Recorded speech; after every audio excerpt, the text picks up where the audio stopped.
The room is still, and the world outside is quiet, bathed in the deep blue of the pre-dawn hours. The digital clock on the nightstand glows, a silent marker of time. 3 a.m. Your body is tired, craving rest, yet your mind is a relentless storm. It replays conversations, dissects yesterday's mistakes, and rehearses tomorrow's anxieties. An endless list of tasks scrolls behind your eyes, each item a small spark of stress. There is a profound sense of exhaustion, a weariness that sleep cannot touch, because the source of the fatigue is not in the body, but in the mind itself. This experience, this lonely vigil in the small hours of the night, is not just a personal failing. It is a symptom of our modern world, a collective fever dream. We live in a society that never truly sleeps, under the constant hum of connectivity, the endless scroll of information, and the silent pressure to be more, to do more, to have more. We have become ghosts in the machine of our own lives, driven by a relentless pace that leaves little room for silence, little space for true rest. Our minds, having forgotten the art of stillness, now churn on their own momentum, leaving us feeling hollowed out, adrift in a sea of our own making. But what if the answer to this profound restlessness isn't a better pill or a more demanding schedule to distract us? What if the solution isn't to fight the storm, to suppress the thoughts, or to numb the anxiety? What if the deepest form of rest is not found in the blankness of unconsciousness, but in a state of radical, peaceful awareness? There is an ancient path, a gentle wisdom, that speaks of a different kind of sleep. It is not about closing your eyes to the world, but about opening your inner eye to reality as it truly is. It speaks of a stillness so profound, it can hold all the noise and chaos of life without being disturbed. This is the path of mastering our emotions, not by caging them, but by giving them the space to arise and pass away, like clouds in a vast, open sky. This journey invites us to discover a sanctuary that exists within us, a place of unshakable peace. It is a state known as sleeping in the Dharma, a way of being so deeply settled in the truth of the present moment that you are finally, truly, at rest, even in the midst of your waking life. This is not a distant dream, but a practical possibility, a journey back to the quiet center of your own being. To begin this journey inward, we must first come to terms with the very nature of the landscape we inhabit, the landscape of our own mind. For most of us, this inner world feels less like a peaceful home and more like a battlefield. We are at war with our thoughts, constantly struggling against anxieties, regrets, and fears. We wrestle with our own inner critic. We try to force away sadness. We attempt to bargain with our desires. We believe that if we could just win this war, if we could finally silence the noise and control the territory of our mind, we would find peace. But this very struggle, this constant battle, is the source of our exhaustion. The wisdom of the Dharma offers a radically different approach.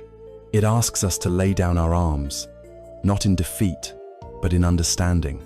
It invites us to see that the mind is not a battlefield to be won, but a natural phenomenon to be witnessed. The most powerful metaphor for this is to see the mind not as a fortress, but as a river. Imagine a great, flowing river. This is your mind. It is a ceaseless current of thoughts, memories, images, sensations, and emotions, flowing from an unknown source to an unknown destination. Sometimes, after a storm of emotion, the river is a raging, muddy torrent, full of debris, dangerous and overwhelming. At other times, on a calm morning, it can be clear and gentle, reflecting the sky above. But it is never, ever static. It is always in motion. This is its nature. For years, we have been trying to command this river to stop When a painful memory surfaces, we build a dam of denial. When a wave of anxiety approaches, we frantically try to divert its course. When a thought we dislike appears, we try to pluck it from the water, only to find our hands are full of nothing but the flowing current itself. This struggle is futile and utterly draining. It is like standing on the bank and yelling at the water to flow backwards. The river does not care for our commands. It simply flows. The first and most profound step toward inner peace is to realize this simple truth. You are not the river. You are not the anger. You are not the sadness. You are not the fleeting joy or the anxious plan. These are all just currents, eddies, and waves within the great flow. Your identity, your sense of I, has become so entangled with this mental stream that you believe you are the water. You have been swept away by the current, tossed and turned by every thought, believing that the river's turbulence is your own.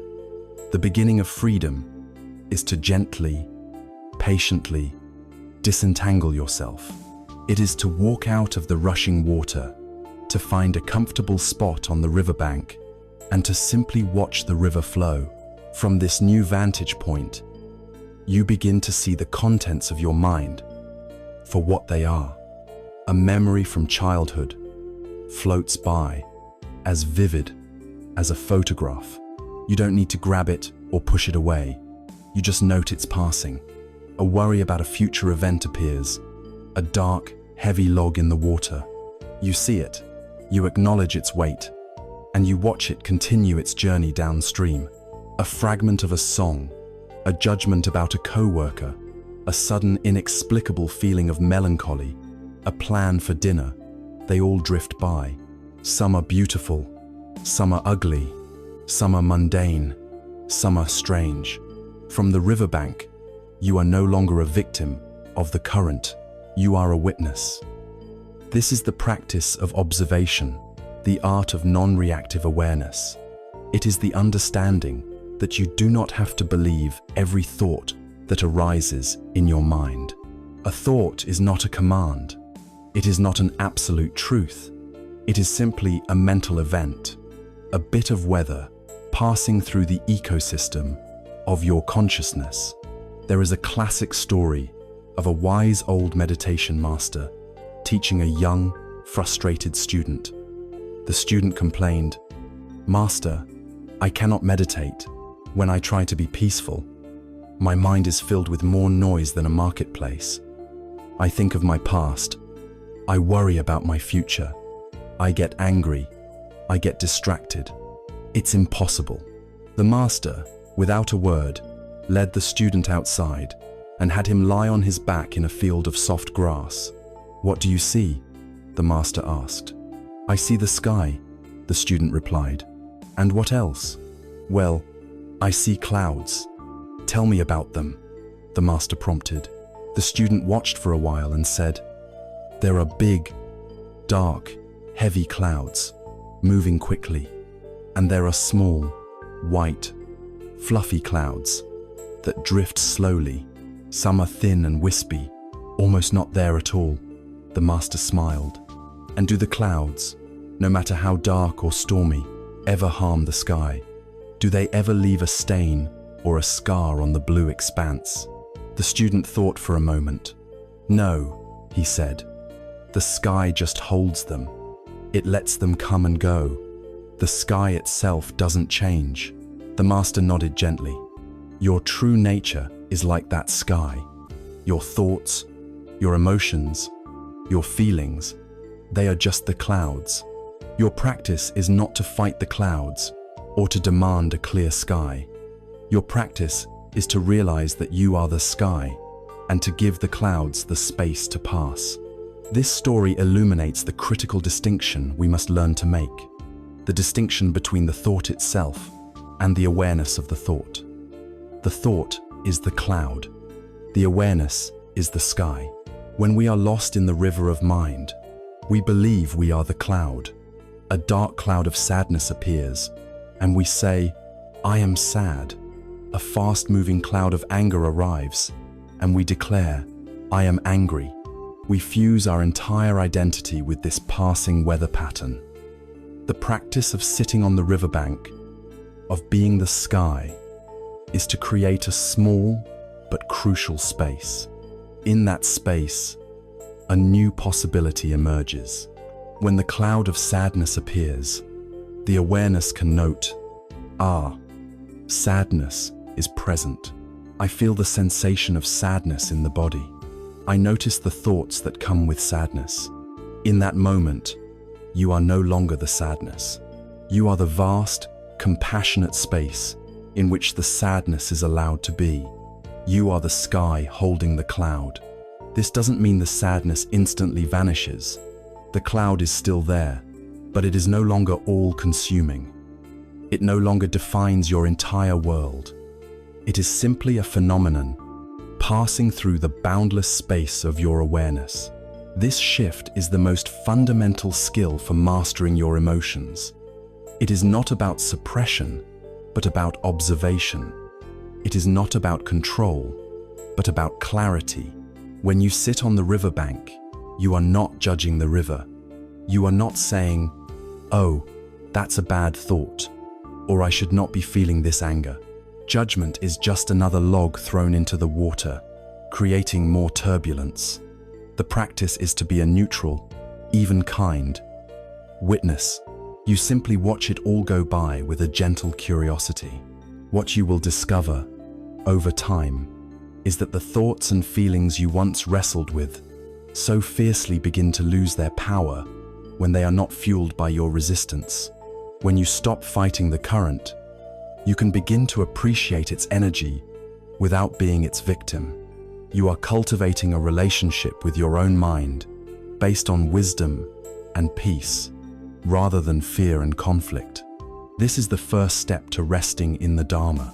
It is the realization that your true home is not in the turbulent water of thought, but on the firm, quiet ground of awareness.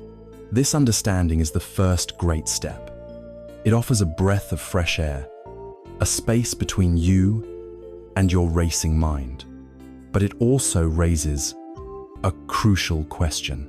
If these thoughts are just passing clouds, just water in the river, why do they have such a powerful, painful grip on us? Why does the water sometimes feel like acid? Why do the storm clouds feel so terrifyingly real, blocking out all light? To understand this, we must look deeper, not at the river itself, but at our relationship to it, at the reason we keep jumping back into the torrent. We must explore the subtle, persistent whisper of discontent that the Buddha identified as the fundamental human condition, a feeling he called dukkha.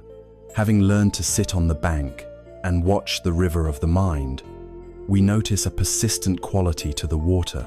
So much of what flows by is tinged with a subtle, and sometimes not so subtle, feeling of unease. There is a baseline of friction, a sense of things not being quite right. We feel it when our morning coffee doesn't taste as good as we hoped, when a moment of peace is interrupted by a jarring noise, when we look in the mirror and notice a new line on our face.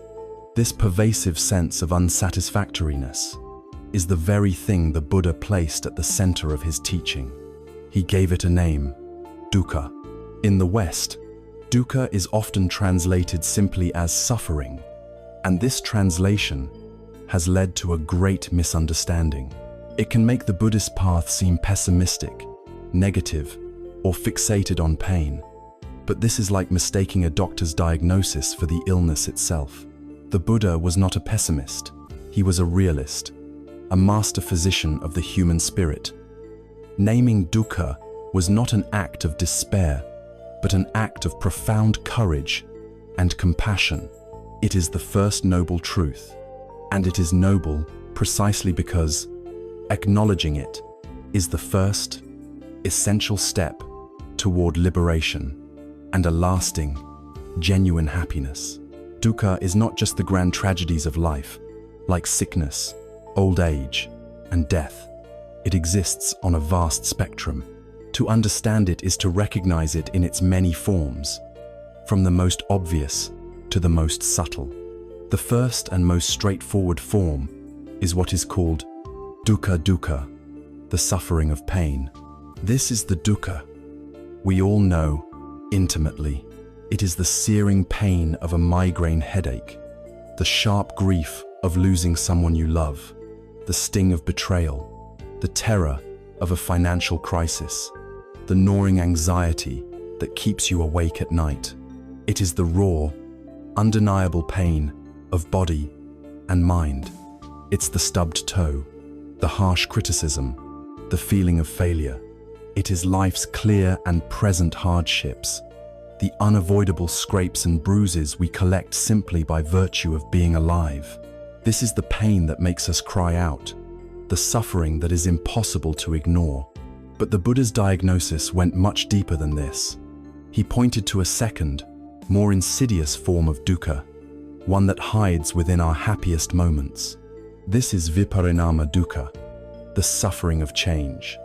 This is the unease that comes from the fact that all pleasant things are impermanent. Think of the most perfect, joyful experience you can remember. A beautiful sunset, a blissful vacation, the first flush of love, a moment of great professional success. Within each of these experiences, if we are honest, there is a tiny, quiet whisper of dukkha. The beautiful sunset is already fading as we watch it. The vacation has a final day. The intensity of new love inevitably mellows and changes.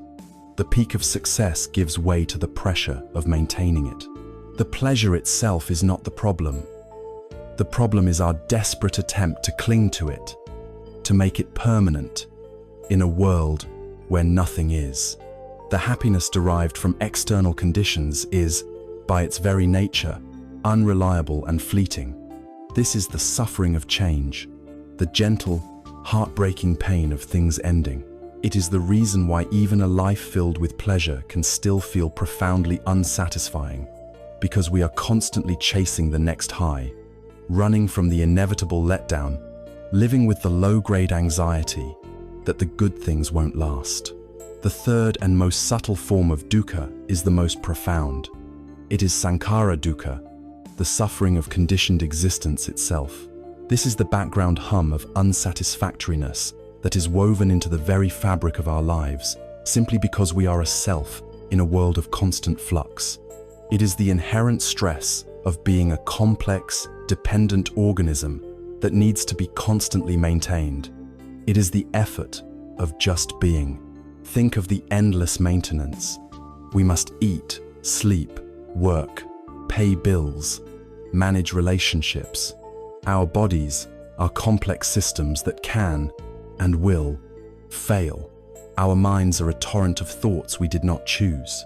Our very identity, this sense of me, is a temporary collection of physical and mental processes, a story we tell ourselves that requires constant upkeep. This is the deep, existential friction of being a separate, vulnerable self in an impersonal, ever-changing universe. It is not an acute pain, but a chronic, low-grade stress, like a poorly tuned radio station playing softly in the background of our entire lives. It is the fundamental precariousness of it all. This is the dukkha that we don't even notice until we become very quiet and still, and then we can feel it, the subtle, restless vibration of being. To illustrate how we interact with these forms of suffering, the Buddha told a powerful story. It is the parable of the second arrow. He said that in life, we cannot always avoid being struck by a first arrow. This first arrow is the raw event itself. You get sick, you lose your job, someone speaks unkindly to you. This is dukkha, the direct pain that is part of life. It hurts. This is unavoidable. A wise person, the Buddha said, feels the pain of this first arrow, but their suffering ends there. The unwise person, however, immediately reacts to the first arrow by shooting a second arrow into themselves. This second arrow is our mental reaction to the event. It is the story we tell ourselves about the pain. Why did this happen to me? This is terrible. It's unfair. I can't stand it.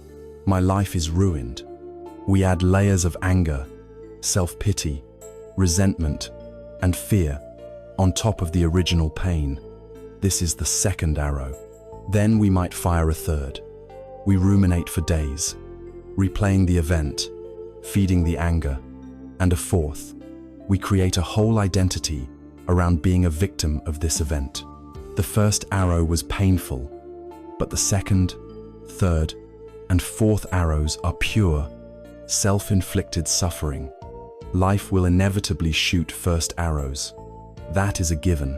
The entire practice of mastering our emotions rests on this crucial point. We can learn not to shoot the second arrow. By understanding the nature of dukkha, we see the first arrow clearly for what it is: an impersonal, painful event. This clarity robs us of the compulsion to add our own layers of suffering on top of it. Therefore, to look squarely at dukkha is not to surrender to misery. It is to empower yourself. It is the act of a conscious being choosing to understand the nature of their own condition in order to transcend it. It is what a good doctor does before offering a cure. They do not placate you with false assurances. They look at the symptoms with a clear, compassionate eye and say, "Yes, I see what is happening. I understand this dis-ease." There is immense relief in simply having our deepest, often unspoken, experience validated. That feeling that something is always slightly off, that happiness is fragile, that life is a struggle. This is not a sign that you are broken. It is a sign that you are awake to the true nature of conditioned existence. This diagnosis, this acceptance of the first noble truth, is not the end of the story. It is the beginning of the path to healing. It clears the ground and allows us to ask the most important question of all. If this is the condition, what is its cause? By understanding the symptom that is dukkha, we are now ready to investigate its root. A powerful, thirsting, grasping energy within our own hearts that the Buddha identified with surgical precision. It is a force he called tanha, the incessant craving that keeps us chained to the wheel of suffering. Having diagnosed the pervasive condition of dukkha, the subtle and profound unsatisfactoriness of existence, the master physician, the Buddha, turns his attention to its cause. He reveals that the root of our disease is not external. It does not lie in the world, in other people, or in our circumstances. The root is an powerful, insistent energy within our own hearts and minds. He called this energy tanha. This ancient word is often translated as craving or desire, but a more evocative translation is thirst. Think of the desperate, all-consuming thirst of someone lost in a desert. It is a primal, driving force that eclipses all other thought. This is tanha. It is the engine that drives the cycle of suffering. It is the force that compels us to fire the second arrow into ourselves. It is the clenching of the mind, a fist that tightens around what we want and tightens in resistance to what we don't want. The suffering is not in the world, it is in the clenching. Peace is found not in satisfying the thirst, which is impossible, but in understanding it so deeply that it begins to dissolve. This clenching mechanism is at play in every moment of our lives. A pleasant sensation arises: the taste of good food, the warmth of the sun, a word of praise. Immediately, the fist of tanha clenches around it, and a voice inside whispers, "More. I want this to last. I need this to be happy." An unpleasant sensation arises: a critical remark, the feeling of boredom, physical pain. The fist clenches in resistance, and the voice insists, Go away. I can't stand this. I need to escape this feeling. We live our lives in this state of constant tension, a perpetual push and pull against the flow of experience. We believe that our happiness depends on getting all the things we want and avoiding all the things we don't. The Buddha's revolutionary insight was that this very strategy, the strategy of craving and aversion, is the very thing that guarantees our unhappiness. It makes us a prisoner of circumstance, our inner peace rising and falling with the unpredictable waves of life. There is a famous parable that illustrates this self-imposed imprisonment perfectly. In some parts of Asia, hunters have a clever way of trapping monkeys. They take a coconut or a hollowed-out gourd and drill a hole in it, just large enough for a monkey's open hand to pass through. Inside, they place a handful of rice or some other treat. They then secure the gourd to a tree and wait. Sooner or later, a monkey will come along, smell the rice, and slip its hand through the narrow opening. It will grasp the rice, forming a tight fist. But now, with its hand clenched into a fist, it cannot withdraw it from the gourd. The opening is too small. The monkey will pull and shriek. It will thrash and struggle, but it will not be free. The hunters can then simply walk up and capture the frantic animal. The profound and tragic irony is this: at no point is the monkey truly trapped by the gourd. The gourd is not holding the monkey is holding itself. The only thing that keeps it a prisoner is its own clenched fist, its own desperate refusal to let go of the rice. To be free, all it has to do is open its hand, release the rice, and slip its hand out. But its craving is so powerful, so blinding, that it cannot bring itself to do so. It sacrifices its very freedom for a handful of rice. We are that monkey. Our lives are filled with coconut situations and desires we cling to so tightly that they imprison us. We cling to the need to be right in an argument. We cling to resentment over a past hurt. We cling to a specific vision of how our lives should be, and we suffer, forgetting that the key to our own cage is in our own hand. The instruction is simple, though not easy. Learn to open the hand. To do this, we must first recognize the different ways this thirst manifests. The Buddha described 3 primary phases of tanha. The first is kama-tanha, the thirst for sensory pleasure. This is the easiest to see. It is the craving for pleasant sights, sounds, smells, tastes, and physical sensations. It is the desire for delicious food, beautiful partners, luxurious comforts, and endless entertainment. Our entire consumer culture is a massive engine designed to fuel and exploit this thirst, constantly promising that the next purchase, the next experience, the next hit of dopamine will finally bring lasting happiness. But it is a bottomless pit. The pleasure of a good meal ends, and we are left wanting another. The thrill of a new possession fades, and we are already looking for the next. This constant chase after fleeting pleasures is a direct cause of viparinama dukkha, the suffering of change we spoke of earlier. It is a recipe for perpetual dissatisfaction. The second form of thirst is deeper and more subtle. It is bhavatana, the thirst to be, or the thirst for becoming. This is the craving of the ego.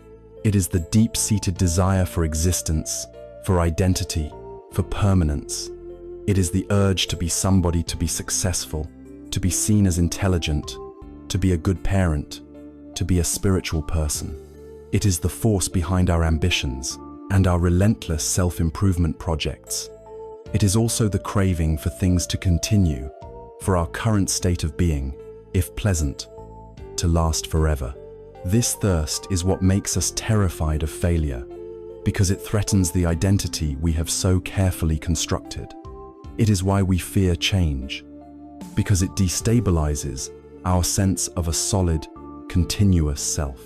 It is the deep, anxious desire to build a permanent stone fortress on the shifting sands of an impermanent world.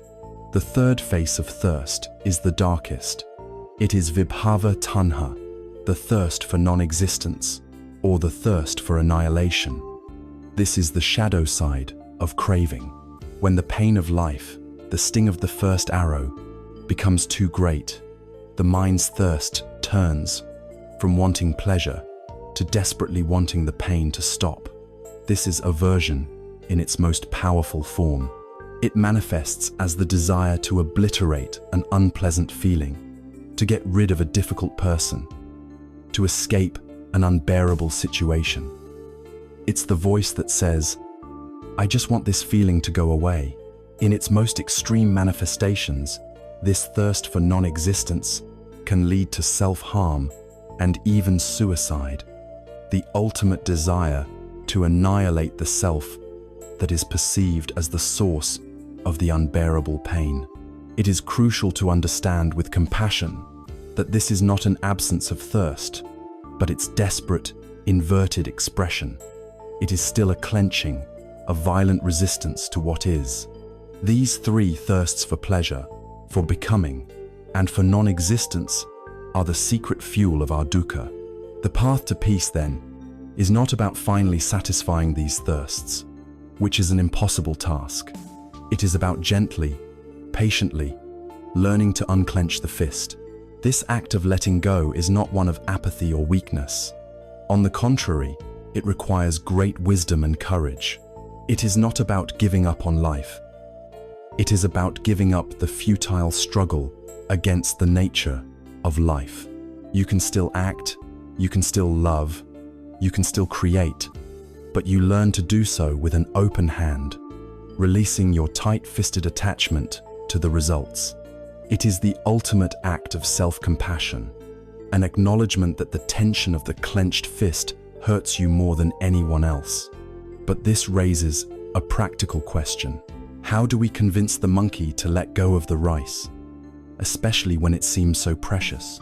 The mind clings because it is under the illusion that the objects of its craving are solid, stable, and capable of providing lasting happiness. To truly loosen the grip, we must look deeply into the nature of the rice itself. We must investigate the fundamental quality of everything we try to grasp and see it for what it truly is: transient, unreliable, and fleeting. We must come face to face with the universal, inescapable truth of Anicca, the law of impermanence. We have seen how the clenched fist of Tanha, the insatiable thirst for things to be other than they are, is the engine of our suffering. We cling to pleasure, we cling to our identity, and we desperately push away pain, trapping ourselves like the monkey with its hand in the gourd. But this raises a profound question. Why do we cling so fiercely? We cling because we are under a spell, a deep, collective trance. We are hypnotized by the illusion of permanence.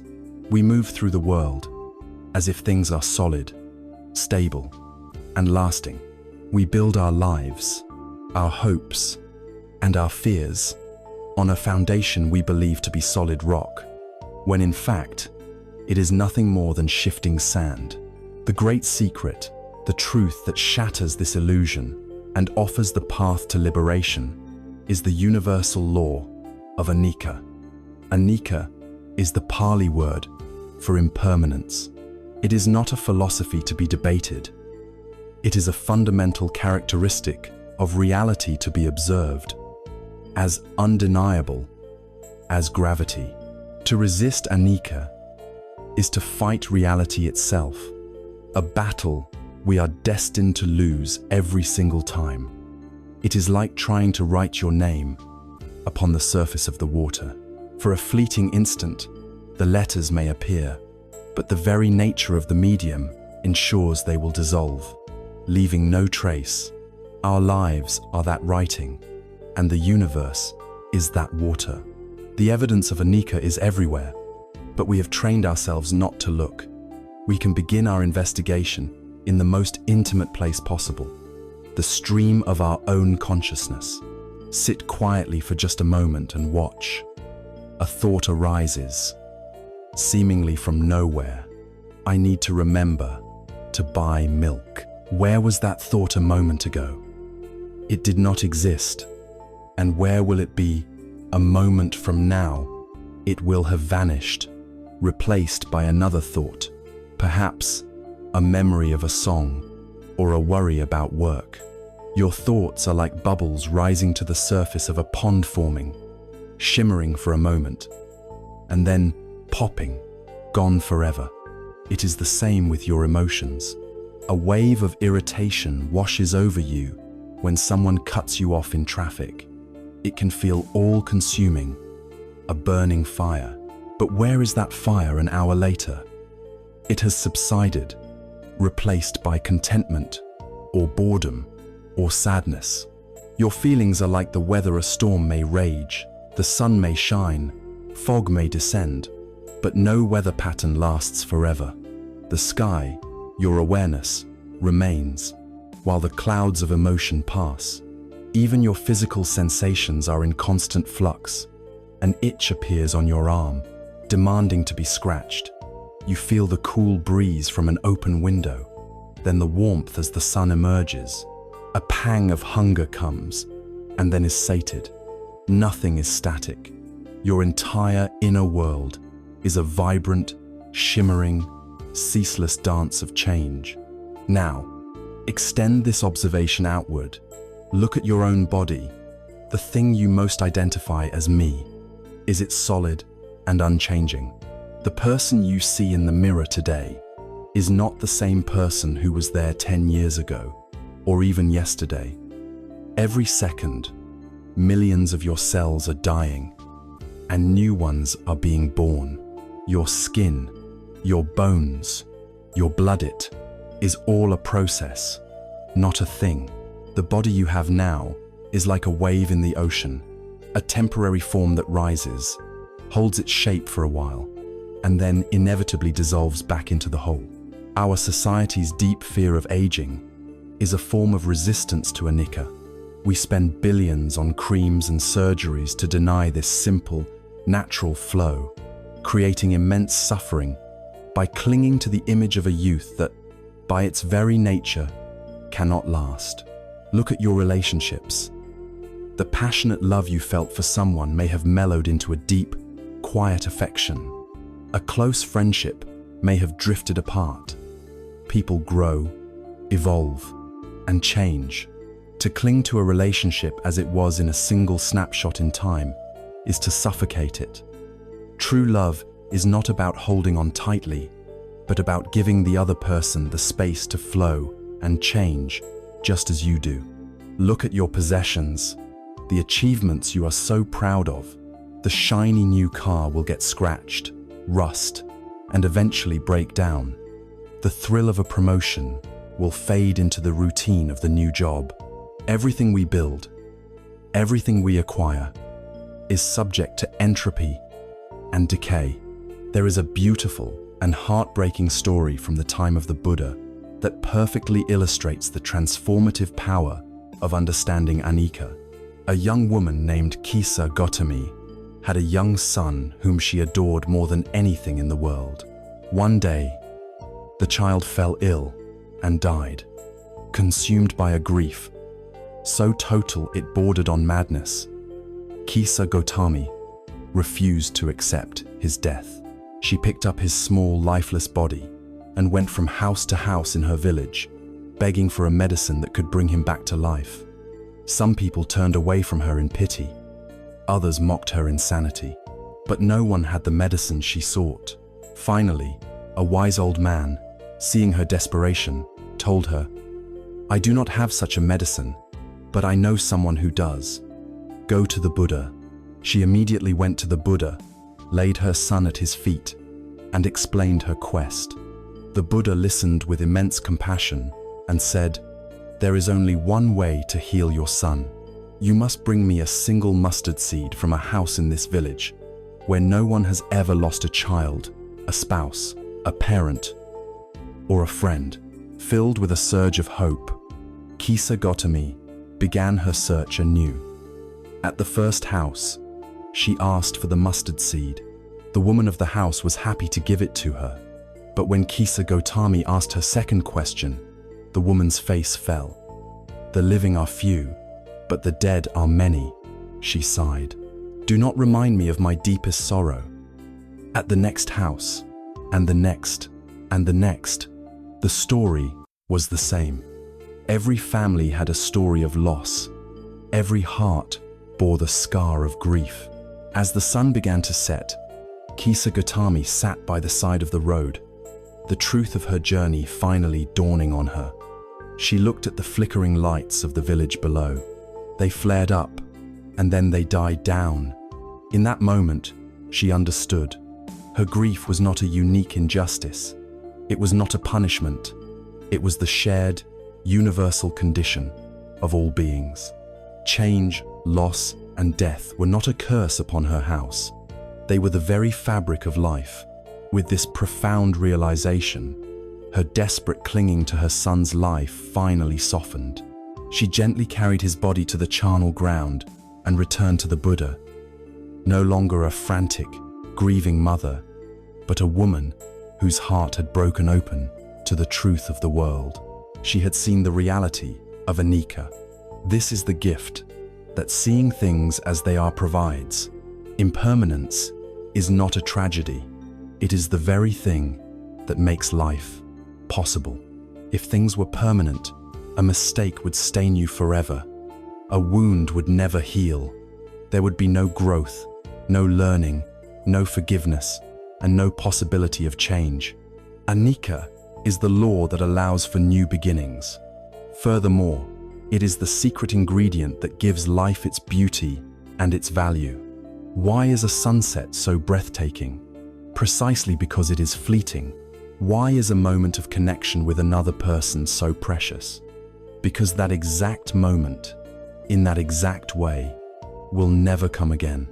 Impermanence is a constant invitation from the universe to pay attention, to be present, to cherish this moment, this breath, this life, because it is all we truly have. To fight against it, to clench our fist against this flow, is the definition of insanity. It is the source of all our tension and anxiety. To accept it, to open our hand, is to align ourselves with the way things actually are. It is to find a profound and stable peace that is not dependent on circumstances. When we truly understand that everything is like writing on water, the desperate need to cling to it begins to dissolve. The monkey sees that the rice will soon be gone anyway, and so it can finally, willingly, open its hand. And as the hand opens, we are left with another, even deeper question. If my thoughts are impermanent, my feelings are impermanent, and my body is impermanent, then who or what is this I that is experiencing it all? Is there a permanent, unchanging self at the center of this whirlwind of change? This question leads us to the heart of the Buddha's teaching, to the most liberating and perhaps most challenging insight of all, the truth of anatta, of no self. We have journeyed through the profound and perhaps unsettling truths of the Dharma. We have watched the relentless river of the mind. We have acknowledged the subtle whisper of dukkha. We have seen the clenched fist of craving, and we have faced the universal law of Anicca, or impermanence. Finally, we have explored the radical idea of anatta, the truth that there is no solid, separate, unchanging self at the center of our experience. We are not a thing, but a process. Not a noun, but a verb. Like an empty boat, we are a collection of causes and conditions, flowing in a vast, interconnected sea. This realization, while ultimately liberating, can initially feel like the ground has been pulled out from under our feet. If there is no permanent I to hold on to, if everything is in flux, where do we find our footing? How do we navigate this life without a fixed point of reference? The wisdom of the path does not answer by offering us a new thing to grasp, a new identity to believe in. Instead, it offers us an anchor, not an anchor of belief, but an anchor of direct, lived experience. It is an anchor that is always with us, utterly reliable, and costs nothing. It is as close to us as our own body, as vital as life itself. It is the anchor of the breath. Here, we move from the philosophical to the profoundly practical. Why the breath? Why has this simple, unassuming bodily function been the cornerstone of contemplative practice for millennia? Because the breath has a unique set of qualities that make it the perfect tool for grounding the mind. First, it is always with you.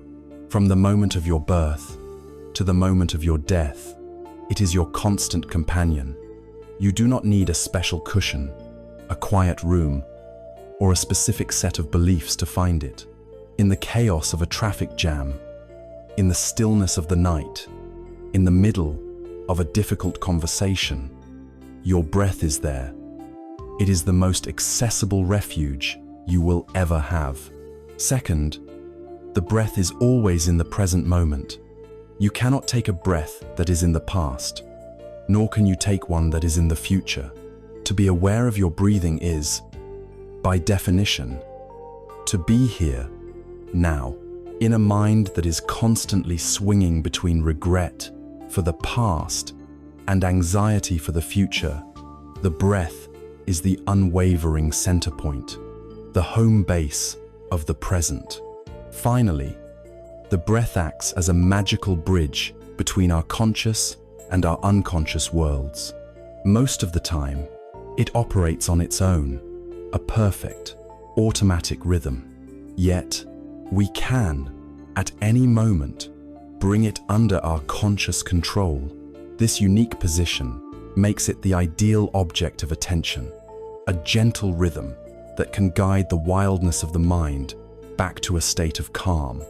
The practice of mindfulness of breath is one of supreme simplicity. It is not about thinking about the breath, but about feeling it directly. Find a comfortable position, perhaps sitting on a chair or a cushion on the floor. The key is to have your back relatively straight, but not stiff, in a posture that embodies both dignity and ease. Allow your hands to rest comfortably on your lap, and you may gently close your eyes or leave them slightly open with a soft, unfocused gaze. Now, simply bring your attention to the physical sensation of breathing. You don't need to change it, deepen it, or control it in any way. Let the body breathe itself. Your only task is to feel it. You might choose to place your focus at the tip of the nostrils, noticing the subtle coolness of the air as it enters and the slight warmth as it leaves. Or you may prefer to rest your attention on your abdomen, feeling the gentle rise on the in-breath and the gentle fall on the out-breath. Choose one spot and rest your awareness there, as if it were a butterfly resting gently on a flower. And now, the most important instruction of all. Sooner or later, your mind will wander. This is not a guess, it is a guarantee. A thought will arise, a sound will distract you, a memory will surface, and you will be carried away on the stream of thought. You might find yourself planning your weekend, or replaying an argument, or worrying about a bill. You might sit for 5 minutes before you even realize you haven't been paying attention to the breath at all. This is not a mistake. It is not a failure. It is simply the nature of the untrained mind. The moment you realize your mind has wandered is a moment of pure magic. That moment of realizing, oh, I'm thinking, is, in itself, an act of mindfulness. You have woken up. In that moment, the practice is not to scold yourself, not to get frustrated, not to judge your performance. The practice is to be incredibly kind, with the gentleness you would use to guide a lost child or to train a beloved puppy. Simply acknowledge where the mind has gone.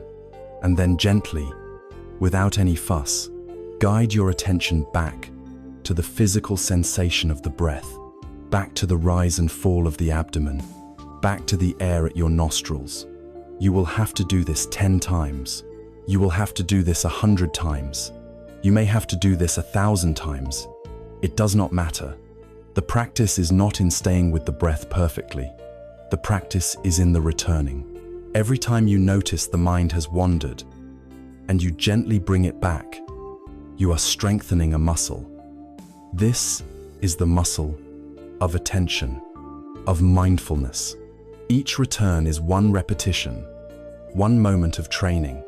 For most of our lives, this muscle has been atrophied. Our attention has been hijacked by every passing thought, every external distraction, every emotional whim. We have been living on autopilot.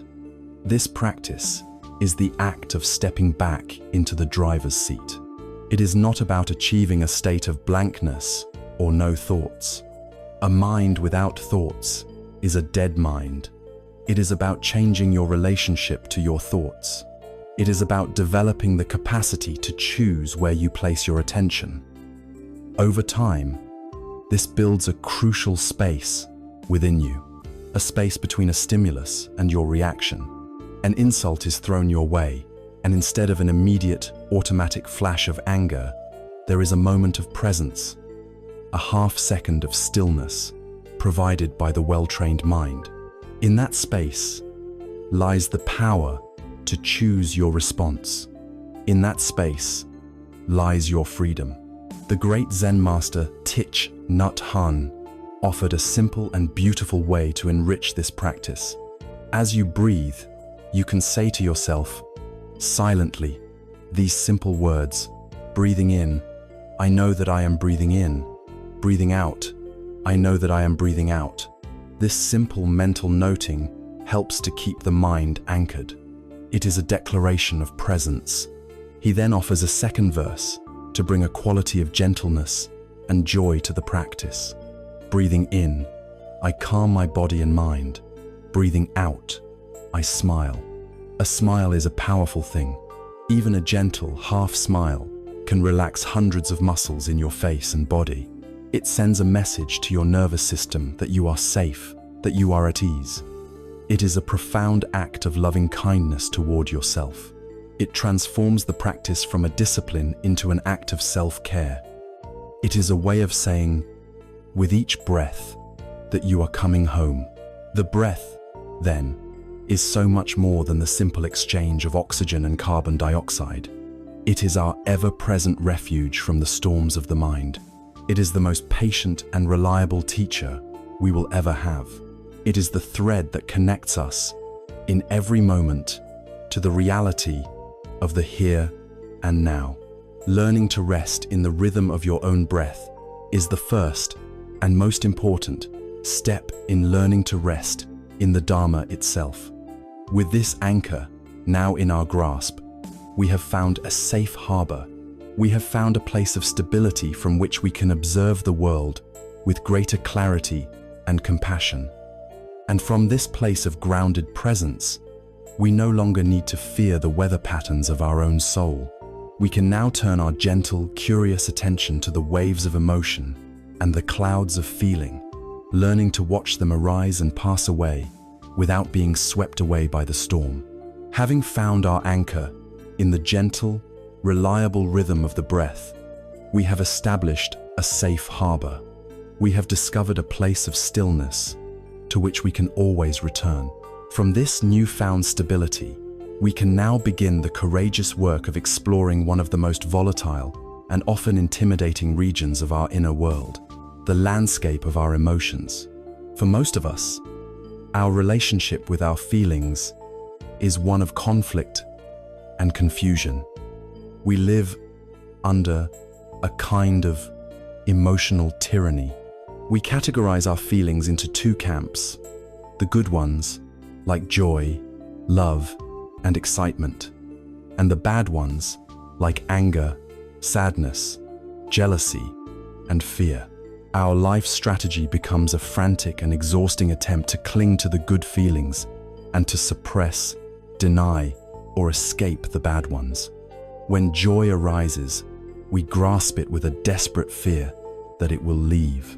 When anger or sadness appears, we treat it like an intruder, a sign that something has gone wrong, and we immediately try to evict it. This endless cycle of chasing and resisting is a primary source of our dukkha. We are at war with ourselves, and it is a war we can never win, because we are fighting the very nature of what it means to be a living, feeling being. The Dharma offers a revolutionary alternative, a path to peace that begins by calling a truce. It invites us to see our emotions not as good or bad, not as enemies or even friends, but as something far more neutral and impersonal. They are like the weather of the soul. Your mind, your consciousness, is like a vast, open sky. It is inherently clear, spacious, and serene. Your emotions are the weather patterns that pass through this sky. Some days, the weather is beautiful bright sunshine of joy, gentle breezes of contentment. Other days, dark storm clouds of anger gather, lightning flashes with rage, and a cold, steady rain of sadness falls. Sometimes a thick fog of confusion descends, or a sudden gust of fear sweeps through. The crucial insight is this: the weather never harms the sky. A hurricane does not leave a scar on the sky. The darkest clouds do not stain its fundamental nature. The sky simply holds the weather, allowing it to come and go in its own time. The great mistake we have made is that we have forgotten we are the sky. We have identified ourselves with the weather. When a storm of anger appears, we say, "I am angry." We shrink our entire vast being down to the size of that temporary, passing cloud. The path to emotional freedom lies in remembering our true identity as the sky, the vast, accommodating space in which all weather is allowed to unfold. How do we do this in practice? How do we stop being a storm cloud and start being the sky? We begin with a simple yet profound technique known as noting or labeling. It is a direct application of mindfulness to our emotional life. The next time you feel a strong emotion begin to arise, instead of being immediately swept away by its narrative and intensity, your practice is to take a step back, anchor yourself with a conscious breath, and gently, mentally, name what you are feeling. For instance, a wave of irritation arises because someone is late for a meeting. The habitual reaction is to get lost in the story. This is so disrespectful. They have no regard for my time. Now the whole schedule is ruined. This story is the fuel that turns a spark of irritation into a bonfire of anger. With the practice of noting, the moment you feel that heat arise, you pause, you breathe, and you whisper to yourself, "Anger. This is anger." Or simply, "Anger, anger." Notice the tone. It is not judgmental. It is not, "Oh no, anger again." It is a neutral, scientific observation, like a meteorologist noting, a cumulus cloud is forming.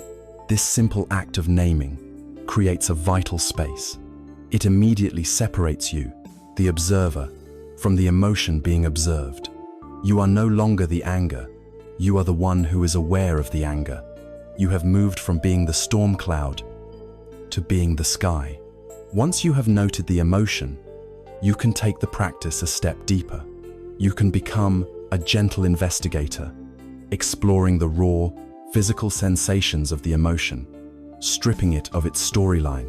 Where does this anger actually live in your body? Is it a tightness in your jaw, a clenching in your fists, a burning sensation in your chest or stomach, a pressure behind your eyes? Let go of the story about the person who is late and simply place your curious, kind attention on these raw physical sensations. What you are doing is cutting off the emotion's fuel supply. The story is the fuel. The raw sensations are just energy, When you stop feeding the fire with thoughts, it naturally begins to burn itself out. You will discover, through direct experience, the truth of Anicca. This sensation, no matter how intense, is not solid or permanent. It changes. It may pulse, or tingle, or soften, or move. By watching it with this detached curiosity, you are allowing it to run its course and dissolve naturally, without shooting the second arrow of resistance or rumination. The same practice applies to any emotion. When sadness arises, note it. Sadness. This is sadness. Then feel it. Where is it? A heaviness in your heart? A lump in your throat? A weariness in your limbs? Just be with that sensation, with the compassion of the sky holding a rain cloud, knowing that the rain is necessary and that, in time, it will pass. A wise teacher once told a story about a great king who had a very open door policy. He instructed his guards that anyone who came to the palace gates, day or night, was to be admitted to the throne room.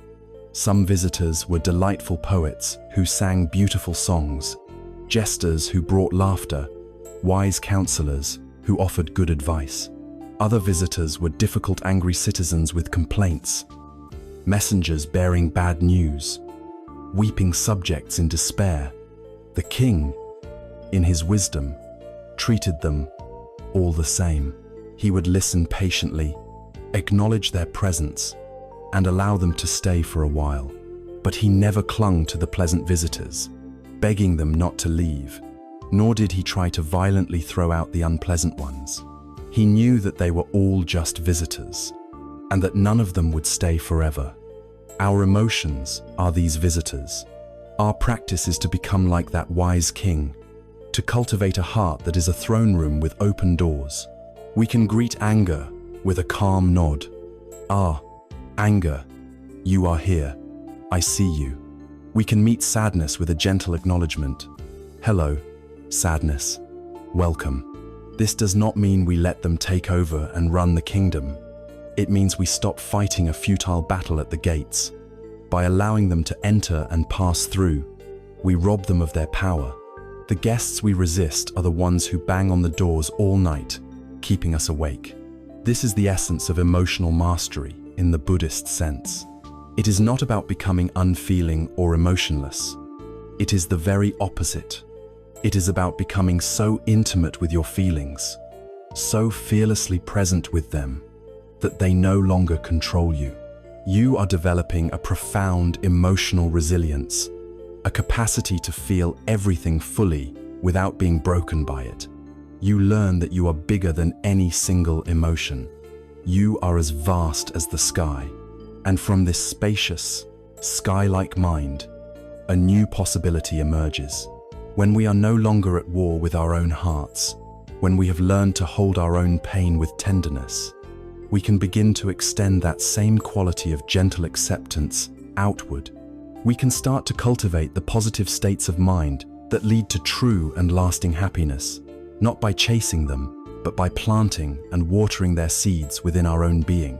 This leads us to the beautiful and transformative practice of metta, the cultivation of boundless, unconditional loving kindness. Having learned to be the sky for our own emotional weather, to hold the passing storms of anger and the rains of sadness with a spacious and accepting heart, we create a clearing within ourselves. We have learned the first wing of mindfulness, clear, non-judgmental seeing. But for a bird to fly, it needs two wings. The second wing is a warm and compassionate heart. The practice of mindfulness is not meant to turn us into cold, detached observers of our own lives. It is meant to create the inner space necessary for true warmth and connection to blossom. Having cleared the ground of resistance, we can now begin to intentionally cultivate a beautiful garden. We can actively water the seeds of kindness, joy, and compassion that lie dormant within the soil of our consciousness. This practice is known as metta, or loving kindness meditation. It is the active, intentional cultivation of goodwill, a heartfelt wish for the well-being of ourselves and all beings. In our minds, there are all kinds of seeds. Seeds of anger, jealousy, fear, and despair, and seeds of understanding, forgiveness, joy, and kindness. Our life experience depends on which seeds we choose to water. For much of our lives, we have unconsciously watered the seeds of negativity through rumination, worry, and self-criticism. Metta is the conscious choice to tend to a different crop. It is not about forcing a feeling. You cannot command yourself to feel loving kindness, just as you cannot command a seed to sprout. But you can create the right conditions. You can provide the water, the warmth, and the light. The practice of metta is the act of watering, and the feeling of loving kindness is the flower that blooms in its own time. The journey of metta begins in what is often the most difficult and radical place of all, with ourselves. The instruction is to offer loving kindness to yourself first. For many of us, this feels unnatural, even indulgent. We are experts at self-criticism, but novices at self-compassion. The inner voice of the judge is quick to list all the reasons why we are unworthy of our own kindness. But this first step is the entire foundation. A cup that is empty cannot quench another's thirst. A lamp without oil cannot light another's path. Our ability to offer genuine love and kindness to others is directly proportional to our ability to offer it to ourselves. So, we begin here with this courageous act of self-love. To practice, you can find a comfortable posture, just as with breathing meditation. You might find it helpful to place a hand gently over your heart, a simple gesture of warmth and self-acceptance. Then, you silently, slowly, repeat a series of phrases, letting the intention behind them sink into your being. The classic phrases are, "May I be safe." This is a wish for safety from all inner and outer harm, a wish to be free from the dangers of the world, but also from the harm of our own destructive thoughts and self-criticism. May I be happy. This is a wish, not for fleeting, sensory pleasure, but for a deep, authentic happiness that comes from a peaceful heart. May I be healthy. This is a wish for the well-being of your body and your mind, for strength and vitality. May I live with ease. This is a wish for grace and peace as you navigate the inevitable challenges of life. A wish to meet life's difficulties with less resistance and more acceptance. As you repeat these phrases, do not worry if you don't feel a sudden rush of love for yourself. That is not the point. The point is the gentle, sincere repetition of the intention. You are watering the seed. Some days the ground may feel hard and dry. Other days it may feel more receptive. You simply continue the practice, trusting that the intention itself is transformative. You are slowly, patiently, rewriting a lifetime of conditioning, replacing the habit of self-judgment with a new habit of self-kindness. Once you have spent time offering metta to yourself, and the heart has begun to warm, you can begin to expand the circle of kindness. The next step is to bring to mind a benefactor or a dear friend, someone whom you love easily and without complication. It could be a mentor, a family member, a close companion, or even a beloved pet. Picture them clearly in your mind's eye, see them smiling, and then direct the phrases of metta towards them. May you be safe. May you be happy. May you be healthy. May you live with ease. Feel the natural warmth and goodwill that flows towards this person. Allow this feeling to grow, to fill your heart. This step helps to amplify the feeling of metta, making it more tangible. Next, you bring to mind a neutral person. This might be a cashier you see at the supermarket, the mail carrier, a neighbor you don't know well. This is a person you have no strong feelings about, neither positive nor negative, and you offer the same wishes to them.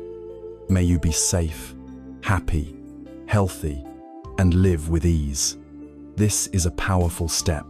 It begins to break down the artificial barriers our minds create between people who matter and people who don't. It is a recognition of our shared humanity, the simple truth that this neutral person, just like you, wants to be safe, happy, and free from suffering. Then comes the most challenging and transformative step. You bring to mind a difficult person. When you are new to the practice, it is wise to choose someone only mildly irritating, not the source of your deepest trauma. As you bring this person to mind, you once again offer them the same phrases of metta. This can feel incredibly difficult. It is important to understand what this is and what it is not. It is not an act of condoning their harmful behavior. It is not about forgiving and forgetting in a superficial way. It is a profound act of self-liberation.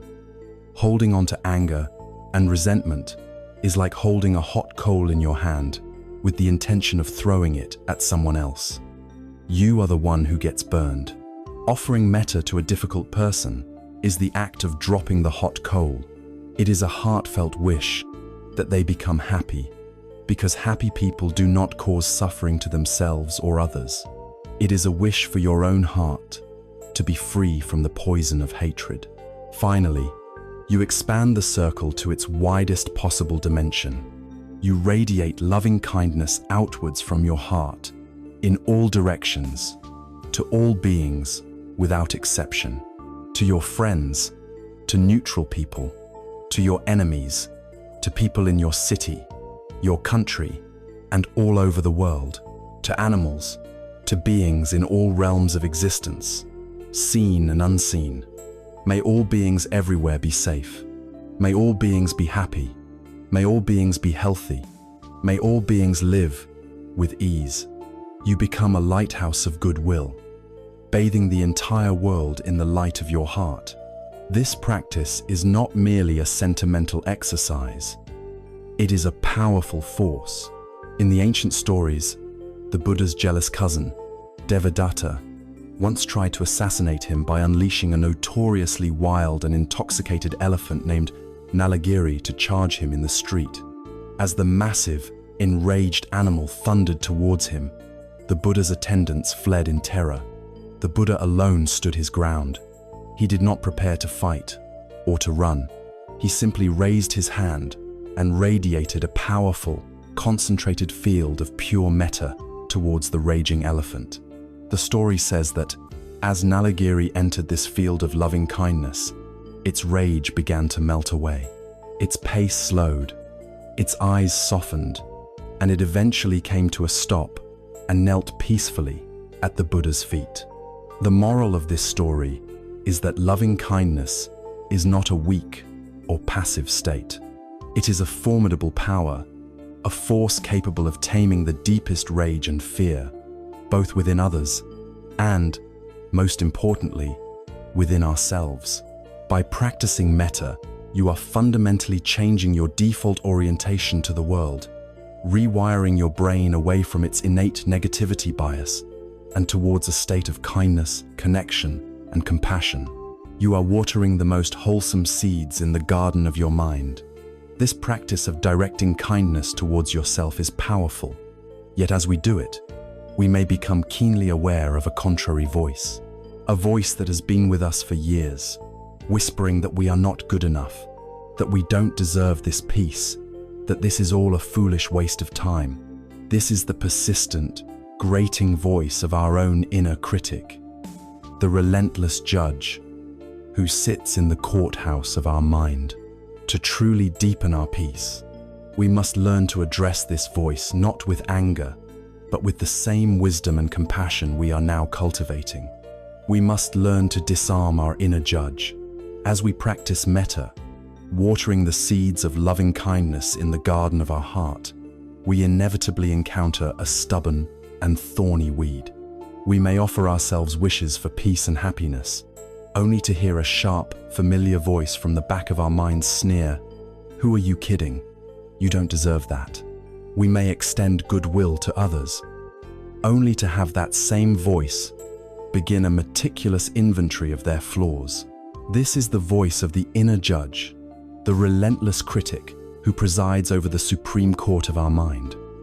This judge is a master of comparison, a connoisseur of criticism, and an expert in finding fault. It is on the bench 24 hours a day, passing sentences on our actions, our thoughts, our feelings, our bodies, and the world around us. This incessant internal commentary, this habit of labeling everything as good or bad, right or wrong, worthy or unworthy, is one of the most significant and subtle obstacles to lasting peace. To find the stillness we seek, we must learn to gently and wisely disarm this inner judge. This judging mind did not arise by accident. It is an ancient and deeply ingrained survival mechanism. For our distant ancestors on the savannah, the ability to make rapid, black and white assessments was a matter of life and death. Rustle in the bushes, bad. Ripe fruit, good. Saber-toothed tiger, very bad. This quick-draw labeling function helped them navigate a dangerous world. The problem is that this primitive software is still running in the complex hardware of our modern minds, and it is wildly over-applied. It no longer just assesses immediate physical threats. It assesses everything. It judges our emails, our outfits, our vacation photos, our parenting skills, and our spiritual practice. That was a stupid thing to say. I look terrible today. Their life looks so much better than mine. I'm not meditating correctly. The mind's gavel comes down, hard and fast, on every aspect of our experience, creating a constant, low-grade hum of tension and anxiety. We live under the tyranny of our own opinions. The primary weapon of the inner judge is the label. It takes the fluid, complex, multifaceted reality of a situation and slaps a simplistic sticker on it. This person is good. That person is annoying. This experience is boring. That experience is exciting. We then react not to reality itself, but to our own labels. This is a profound misunderstanding of the way things are. Reality is simply as it is. A rainy day is not inherently bad. It is simply a day with precipitation. It is our judgment, our label based on our desire for a sunny picnic, that creates the feeling of badness. This process of constant evaluation prevents us from seeing the world with clarity. It is like wearing a pair of glasses, with the words like and dislike etched onto the lenses, coloring everything we see before it even has a chance to reveal itself to us. Nowhere is the judge's jurisdiction more absolute and its sentences more harsh than when it turns its attention upon ourselves. For many, the inner critic is not just a voice, but a constant, abusive companion. It is the voice of not good enough, the one that magnifies our mistakes and dismisses our successes. It compares our real life to the highlight reels of others and finds us wanting. It sets impossible standards of perfection and then berates us for failing to meet them. This relentless self-judgment is the antithesis of metta. It is the act of continuously watering the seeds of self-loathing and shame. It is no wonder that so many of us feel unworthy of our own kindness. We have been listening to a prosecuting attorney inside our own heads for our entire lives. So, what is the path to freedom? The instinctive response might be to fight back, to argue with the judge. "I am not a failure," we might declare. But this only empowers the judge further. For in arguing with it, We validate its authority.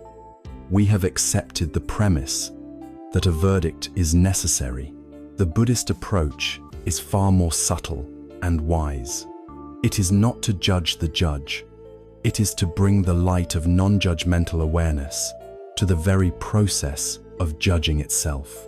The first step is to simply recognize the voice. As you go about your day, begin to notice when the judging mind kicks in. You can note to yourself with a gentle curiosity, there it is, the judging mind. In that moment of recognition, you are no longer fused with the voice. You have created a space. The second step is to label it, just as we did with our emotions. Silently, you can say, judging, judging, or thinking, thinking. You are simply noting it as another mental event, as impersonal as a cloud passing in the sky. You are not the judge. You are the one who is aware of the judging. There is a classic Zen story that brilliantly illustrates this principle. Two monks, one senior and one junior, were on a pilgrimage. They came to a river with a strong current.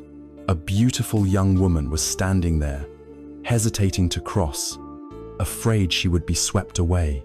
Without a word, the senior monk hoisted her onto his back, carried her across the river, and set her down on the other side. He then continued on his way. The junior monk was aghast. Monks were forbidden from touching women. He was filled with righteous indignation. For the next 2 hours, as they walked, he stewed in his judgment, mentally composing a lecture for his senior.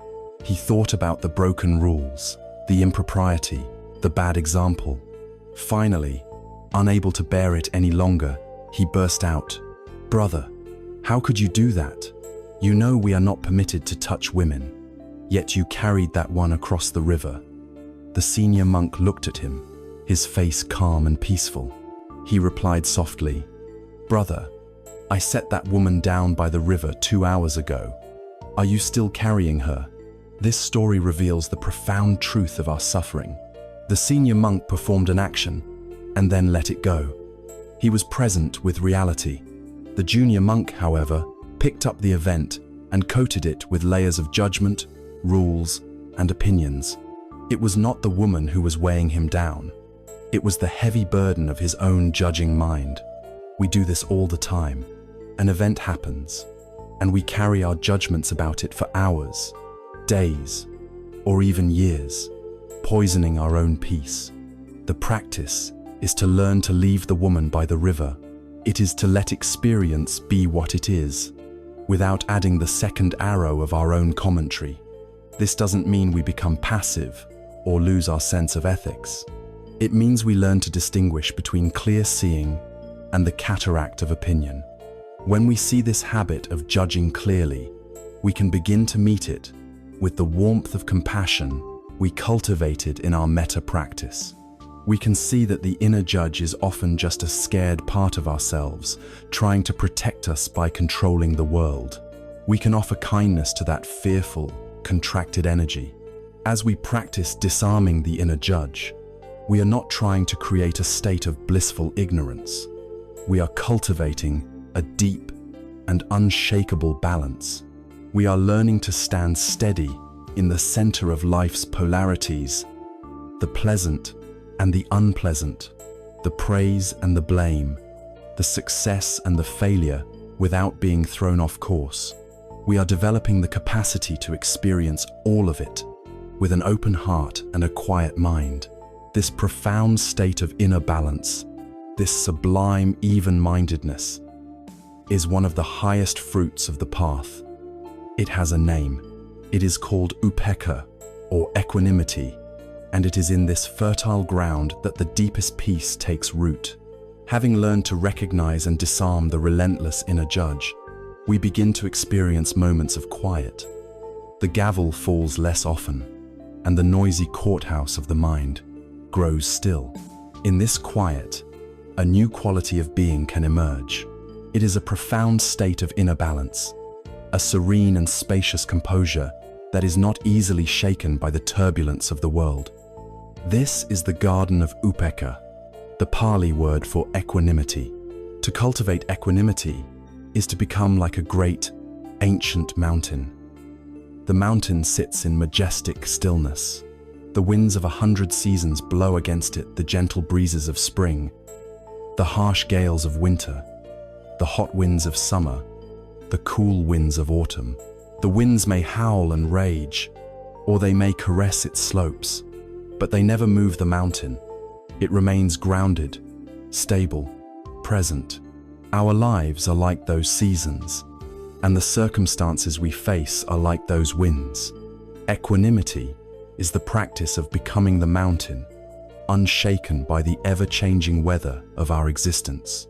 It is crucial to understand what equanimity is not. This is perhaps the most misunderstood of all the heart practices. From a distance, equanimity can look like indifference, apathy, or cold detachment, but it is none of these things. Indifference is a state of numbness, a turning away from life based on fear or ignorance. It says, "I don't care." Equanimity, by contrast, is a state of profound engagement with life, born from deep wisdom and a warm, open heart. It cares deeply, but it understands the limits of its control. It does not turn away from pain or pleasure. It allows both to be present without being captured by either. It is the pinnacle of balance, the quiet center of the spinning wheel. For most of our lives, we live on an emotional seesaw. When someone praises us, we fly up into elation. When someone criticizes us, we crash down into despair. When we succeed, we are on top of the world. When we fail, we are crushed. This constant rising and falling is exhausting. Equanimity is the act of gracefully stepping off the seesaw and finding your footing on the firm, stable ground in the middle. The Buddha spoke of 8 particular winds that constantly threaten to throw us off balance.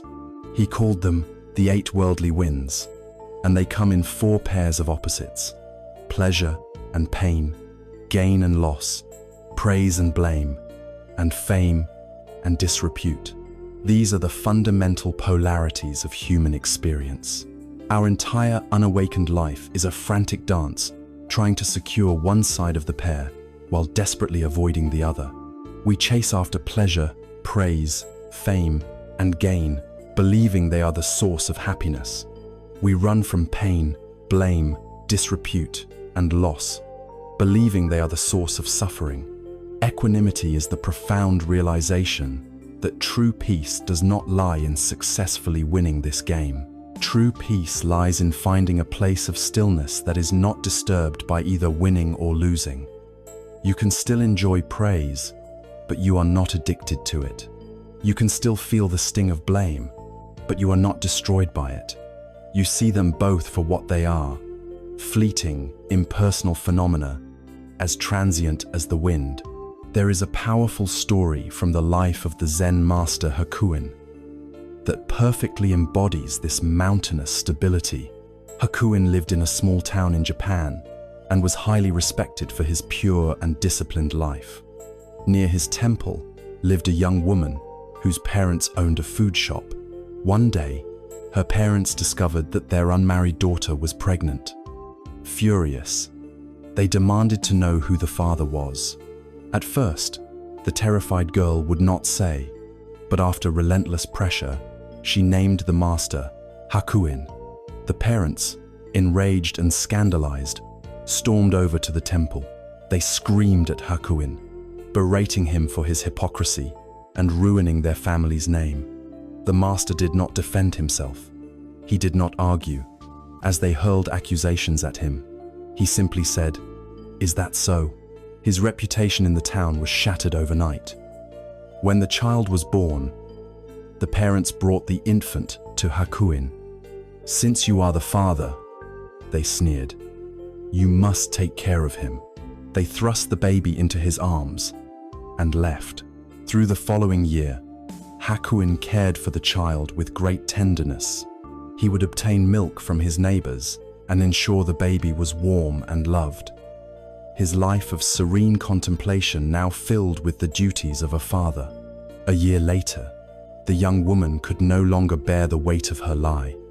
She confessed to her parents that the real father was a young man who worked in the fish market. The parents were mortified.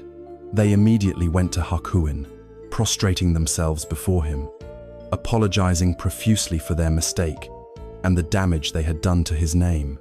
They begged for his forgiveness and asked for the child back. Hakuin listened to their confession as calmly as he had listened to their accusations. He simply said, "Is that so?" and handed the child back to them. Hakuin's mind was like the mountain. The fierce winds of blame and scandal did not move him. The gentle breezes of exoneration and praise did not move him either. His inner peace was not dependent on the opinions of others. This is the power of upekkha. It is a peace that the world cannot give, and therefore cannot take away. So how do we cultivate this sublime state? Equanimity is not a practice you can force. It is the natural fruit that grows when the other heart practices have matured. It arises from the deep experiential understanding of Anicca, impermanence, when you truly see that all things pleasure, pain, praise, blâme are fleeting, you naturally stop clinging to them.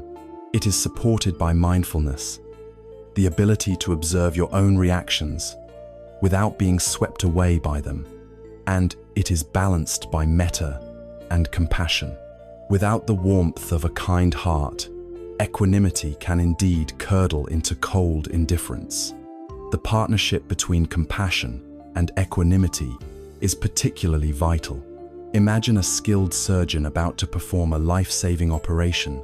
They must have tremendous compassion, karuna, for the patient on the table, a deep desire to relieve their suffering. But at the same time, they must have a perfectly steady hand and a calm, focused mind. This is equanimity. If their compassion overwhelmed them, if they started weeping for the patient's pain, their hands would shake and they could not perform the surgery. If they were coldly indifferent, they would lack the motivation and care to do their best work. It is the perfect marriage of a warm heart and a cool head that allows for the most effective and healing action. We can actively water the seeds of equanimity through reflection. We can contemplate the 8 worldly winds in our own lives, noticing our tendency to be hooked by them. We can also use a quiet, reflective phrase in meditation. All beings, including myself, are the owners of their actions.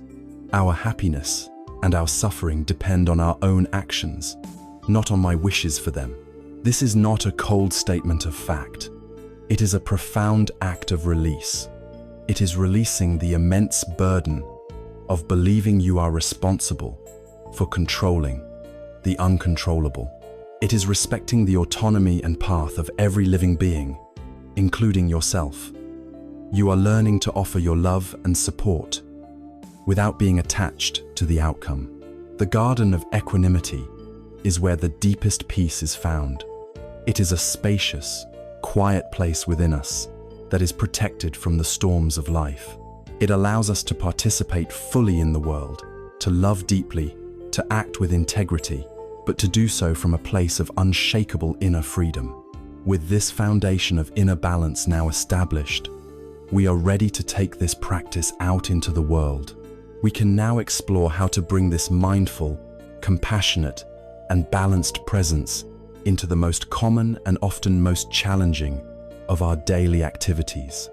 Our interactions with other people, beginning with the very words we speak and the way we listen.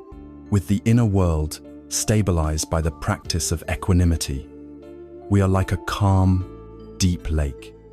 We are no longer easily disturbed by the winds of praise and blame, gain and loss. But this inner peace is not meant to be a private treasure, hoarded in silent isolation. It is meant to be a resource that we bring into the world, a gift that we share in our every interaction. The most common and direct way we connect with others is through the simple act of communication. Yet, for many of us, conversation is not a source of connection, but a source of stress. We engage in a battle of egos, a series of competing monologues. We are so busy formulating our own response, defending our own position, or waiting for our turn to speak, that we fail to truly hear the other person. The Dharma invites us to transform communication from a battlefield into a sacred practice. It offers us two powerful tools for turning our daily conversations into acts of healing and understanding. The practices of deep listening and loving speech. The first, and perhaps most powerful, of these is deep listening. As taught by the Zen master Thich Nhat Hanh, this is an act of profound compassion. The aim of deep listening is not to gather information, not to win an argument, and not to fix the other person's problems. The sole purpose is to offer the other person a space so safe and so welcoming that they can empty their heart, and in doing so, suffer less. In our frantic, distracted world, the gift of one's full, undivided, non-judgmental attention is one of the rarest and most precious offerings we can make. To practice deep listening is to set aside your own agenda. You put down your phone, you turn away from your screen, and you offer the other person the entirety of your presence. You listen with your ears, but also with your eyes and your heart. You listen for the words being said, but you also listen for the feelings behind the words. What is the emotion that is driving this conversation? Is it fear? Is it a need for validation? Is it loneliness? This practice requires us to suspend the inner judge we have worked so hard to recognize.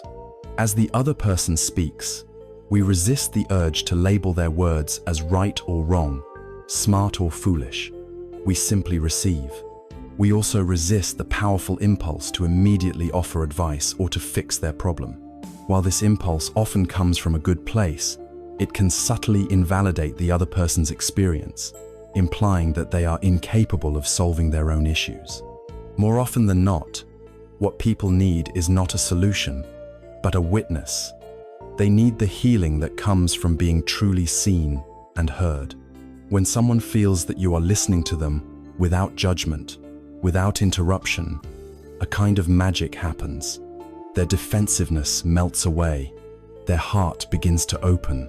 They may even come to their own solutions and insights, simply because you provided them with the safe space to explore their own thoughts aloud. Deep listening is a form of meditation where the object of your attention is not your own breath, but the heart of another human being. It is a silent prayer that says, "Your suffering and your happiness matter to me." The other side of this coin is loving speech, or what is known in the Eightfold Path as Chan Ing-ge, right speech. If deep listening is how we compassionately receive the world, loving speech is how we compassionately offer ourselves to the world. Words are not mere sounds, they are creative forces. A single, cruel word can lodge in a person's heart for a lifetime. A single, kind word can give someone the strength to carry on. Our words can be weapons that inflict deep wounds, or they can be medicine that soothes and heals.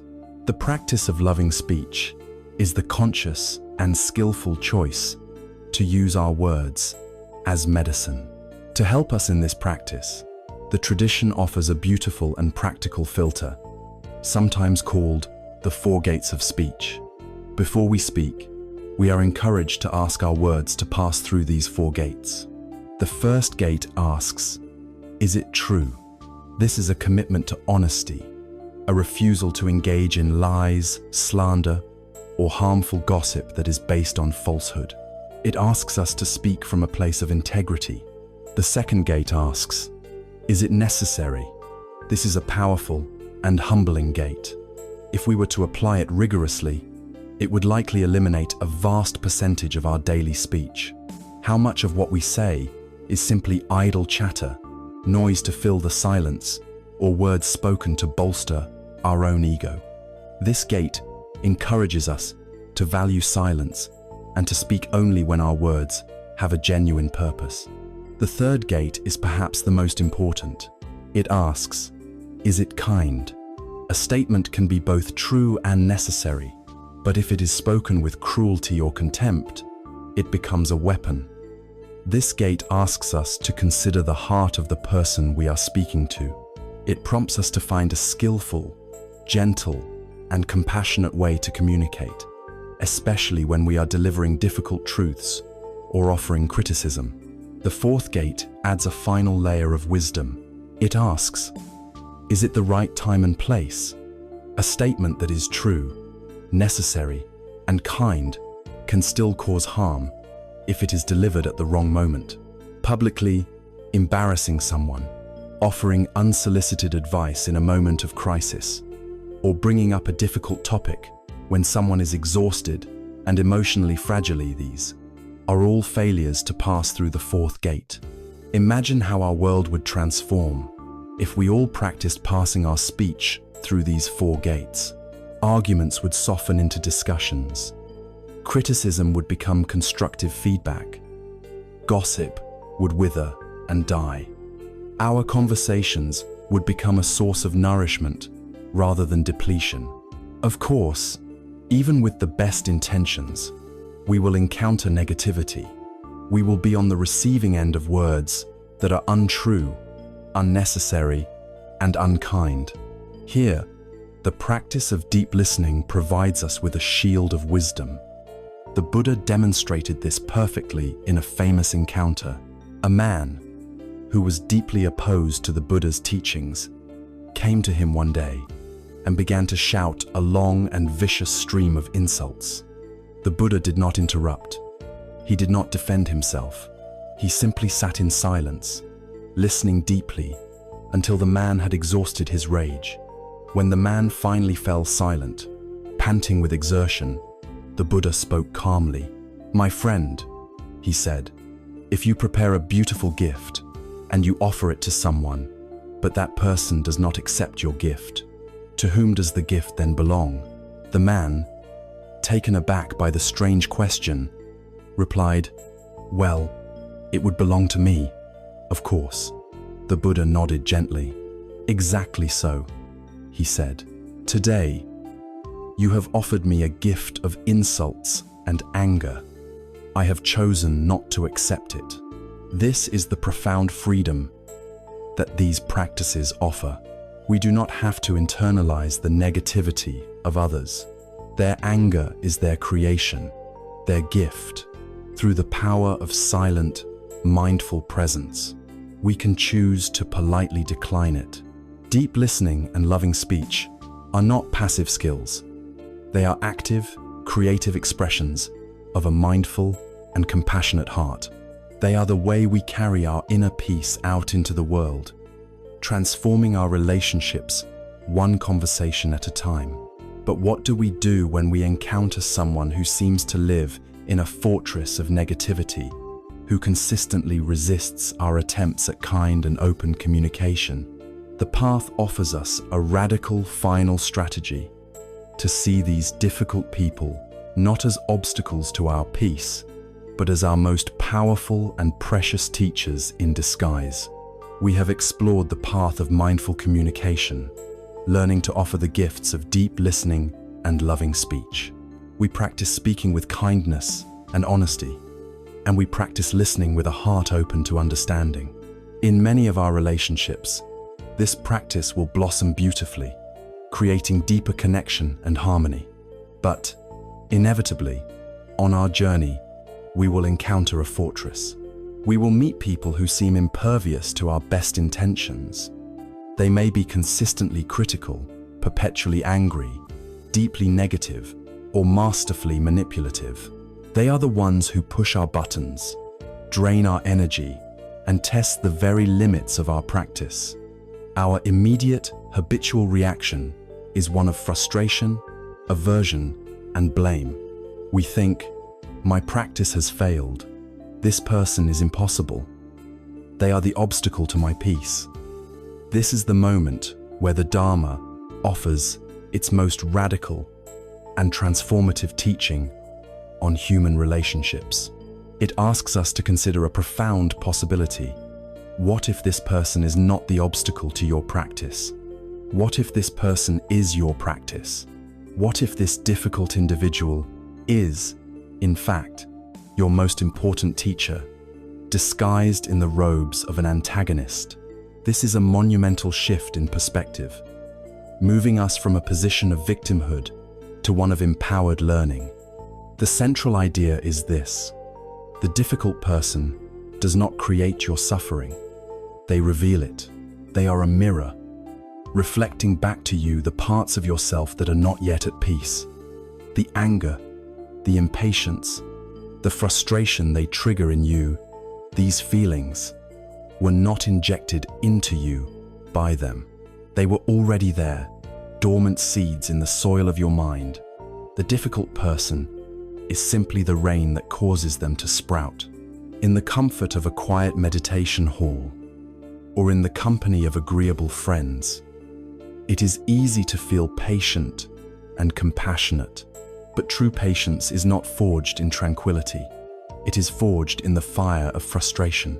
True compassion is not measured by our kindness to those we love, but by our ability to keep our heart open to those we find challenging. These people are our real-world spiritual gym. They provide the resistance necessary to build genuine inner strength.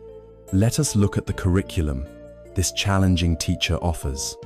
First and foremost, they provide a masterclass in patience. Patience, or kshanti in Sanskrit, is one of the great perfections of the heart. It is a quiet strength, an ability to wait and to bear with difficulty without agitation. We cannot learn this from a book. We can only learn it by having our patience tested again and again. Each time you interact with a difficult person and you choose to take a conscious breath, instead of reacting with anger, you are strengthening your muscle of patience. Each time you listen to their complaints without being consumed by irritation, you are adding to your reservoir of inner stillness. Second, this teacher offers us a gateway to a deeper, more authentic compassion, or karuna. Our initial reaction to a difficult person is usually judgment and blame. The practice invites us to look deeper, to ask a different question. Instead of, "What is wrong with this person?" we can ask, "What must have happened to this person to make them so full of anger or fear? What suffering must they be carrying that causes them to act this way?" This is not about excusing harmful behavior. It is about understanding its source. There is a simple and profound truth. Hurt people. The person who is constantly critical of others is often mercilessly critical of themselves. The person who lashes out in anger is often carrying a deep well of pain or fear. When you begin to see the suffering behind their difficult facade, your heart can begin to soften. Your aversion can slowly transform into a form of compassion, a wish for them to be free from the very suffering that makes them act out. Third, this teacher is an expert in revealing the tender spots of our own ego. Why does this specific person bother you so much? What buttons are they pushing? Often, it is because they are challenging a part of our identity to which we are deeply attached. Perhaps they make you feel disrespected, and you have a strong attachment to being seen as respectable. Perhaps they make you feel unheard, and you have an attachment to being listened to. Perhaps they challenge your need to be right. These tender spots are the unheakened corners of our own hearts. By showing us exactly where we get hooked, these teachers give us an invaluable map for our own inner work. They show us where the grip of the ego is still tight, giving us the opportunity to practice letting go. An old Zen story tells of a monk who was known for his serene demeanor. A student asked him, "Master, how do you remain so peaceful?" The monk replied, "When I became a monk, I made a small bag of pebbles. Every time someone would criticize me or anger me, I would silently thank them for being my teacher, and I would move one pebble from my right pocket to my left. The student was confused. But what do you do when the left pocket is full? The master smiled. Then I joyfully move all the pebbles back to the right pocket, and I thank the universe for providing me with so many precious teachers to help me on my path. This is the attitude of a mature practitioner. They see challenge not as a burden, but as an opportunity. A knife is not sharpened on a soft piece of silk. It needs the friction of a hard whetstone. Difficult people are the whetstones that sharpen our wisdom and compassion. This perspective, however, comes with a crucial and vital clarification. Seeing someone as your teacher does not mean you must become a doormat. It does not mean you must silently endure abuse, disrespect, or harm. The practice of compassion must always begin with yourself. Sometimes, the most compassionate and skillful action you can take is to set a firm, clear boundary. It is compassionate to yourself because you are protecting your own well-being. And it can even be compassionate to the other person because you are refusing to enable their harmful patterns of behavior. The profound difference lies in the inner state from which you set that boundary. Are you setting it from a place of reactive anger, hatred, and blame? Or are you setting it from a place of clarity, self-respect, and equanimity? Understanding that this action is necessary, even if it is difficult. You can walk away from a harmful situation, not with a heart full of poison, but with a heart full of peace, wishing the other person well from a safe distance. When we truly adopt this practice, the world changes. People who once had immense power to ruin our day lose that power because we have changed the rules of the game. We are no longer a passive victim of their behavior, but an active student of the lessons they offer. We can even begin to feel a strange sense of gratitude for these challenging souls.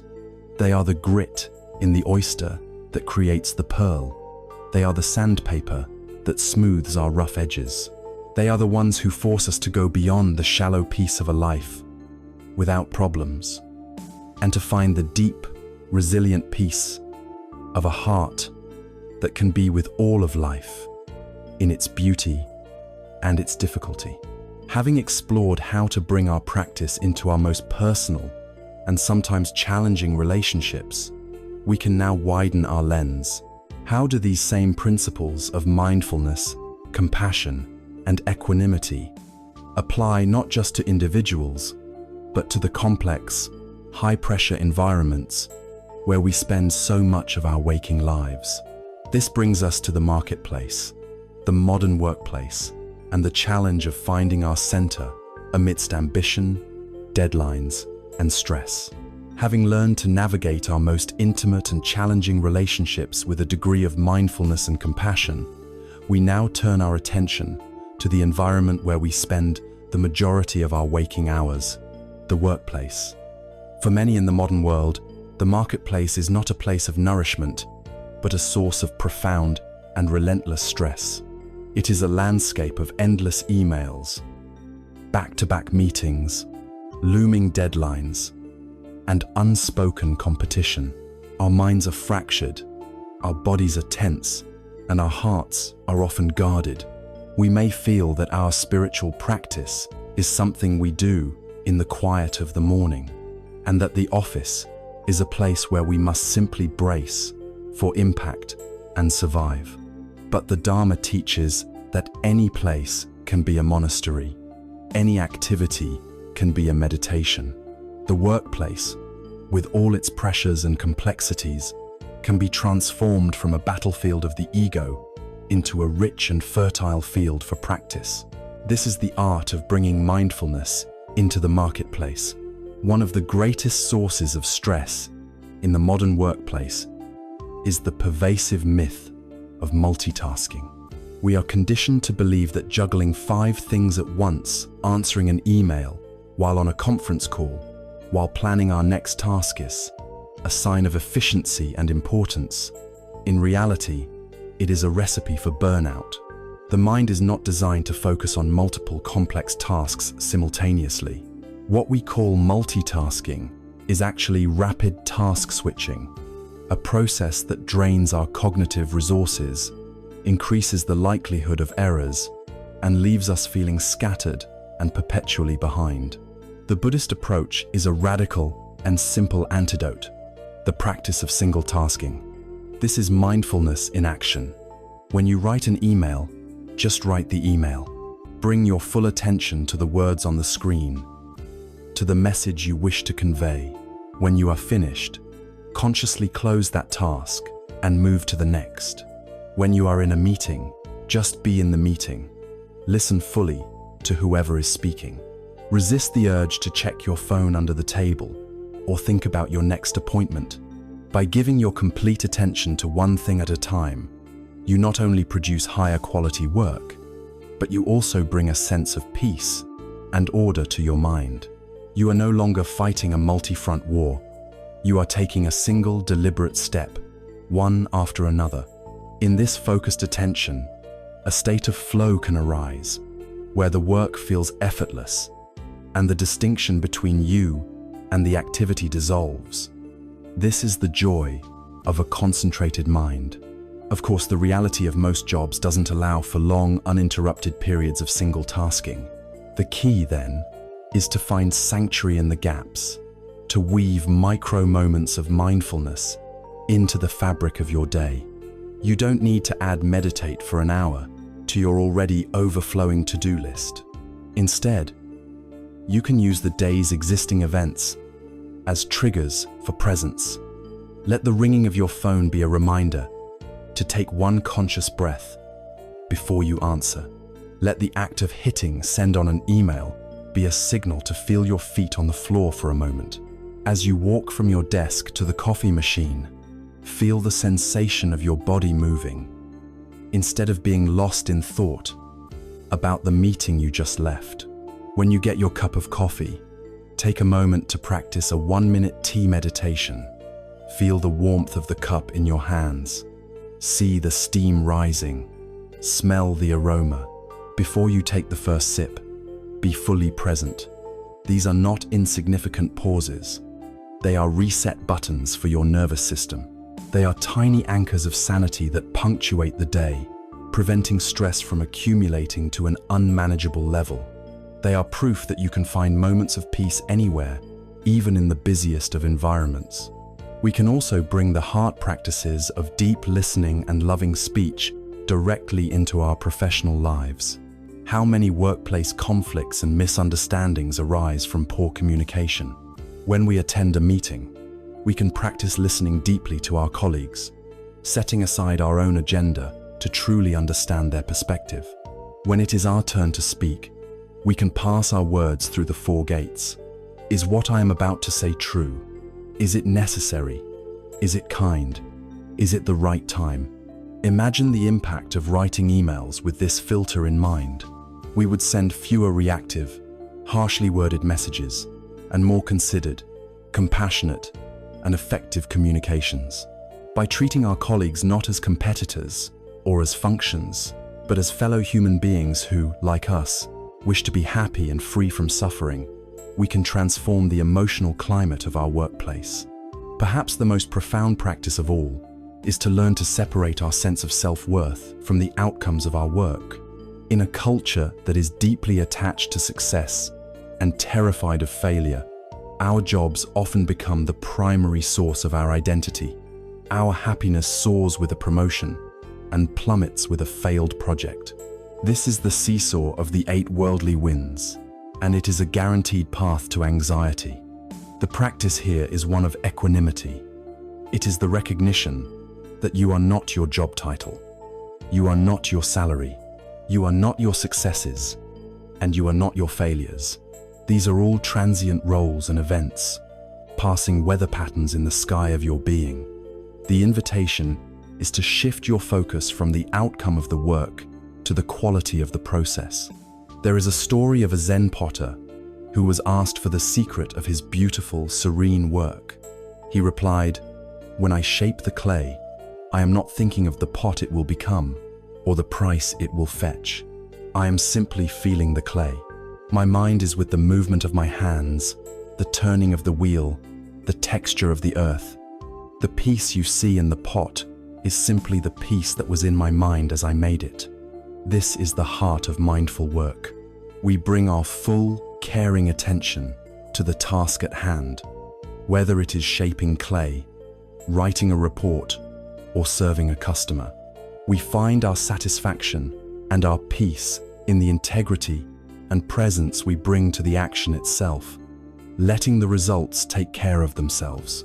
When we integrate these practices, the workplace is no longer a place we escape from, but a place where we can truly show up.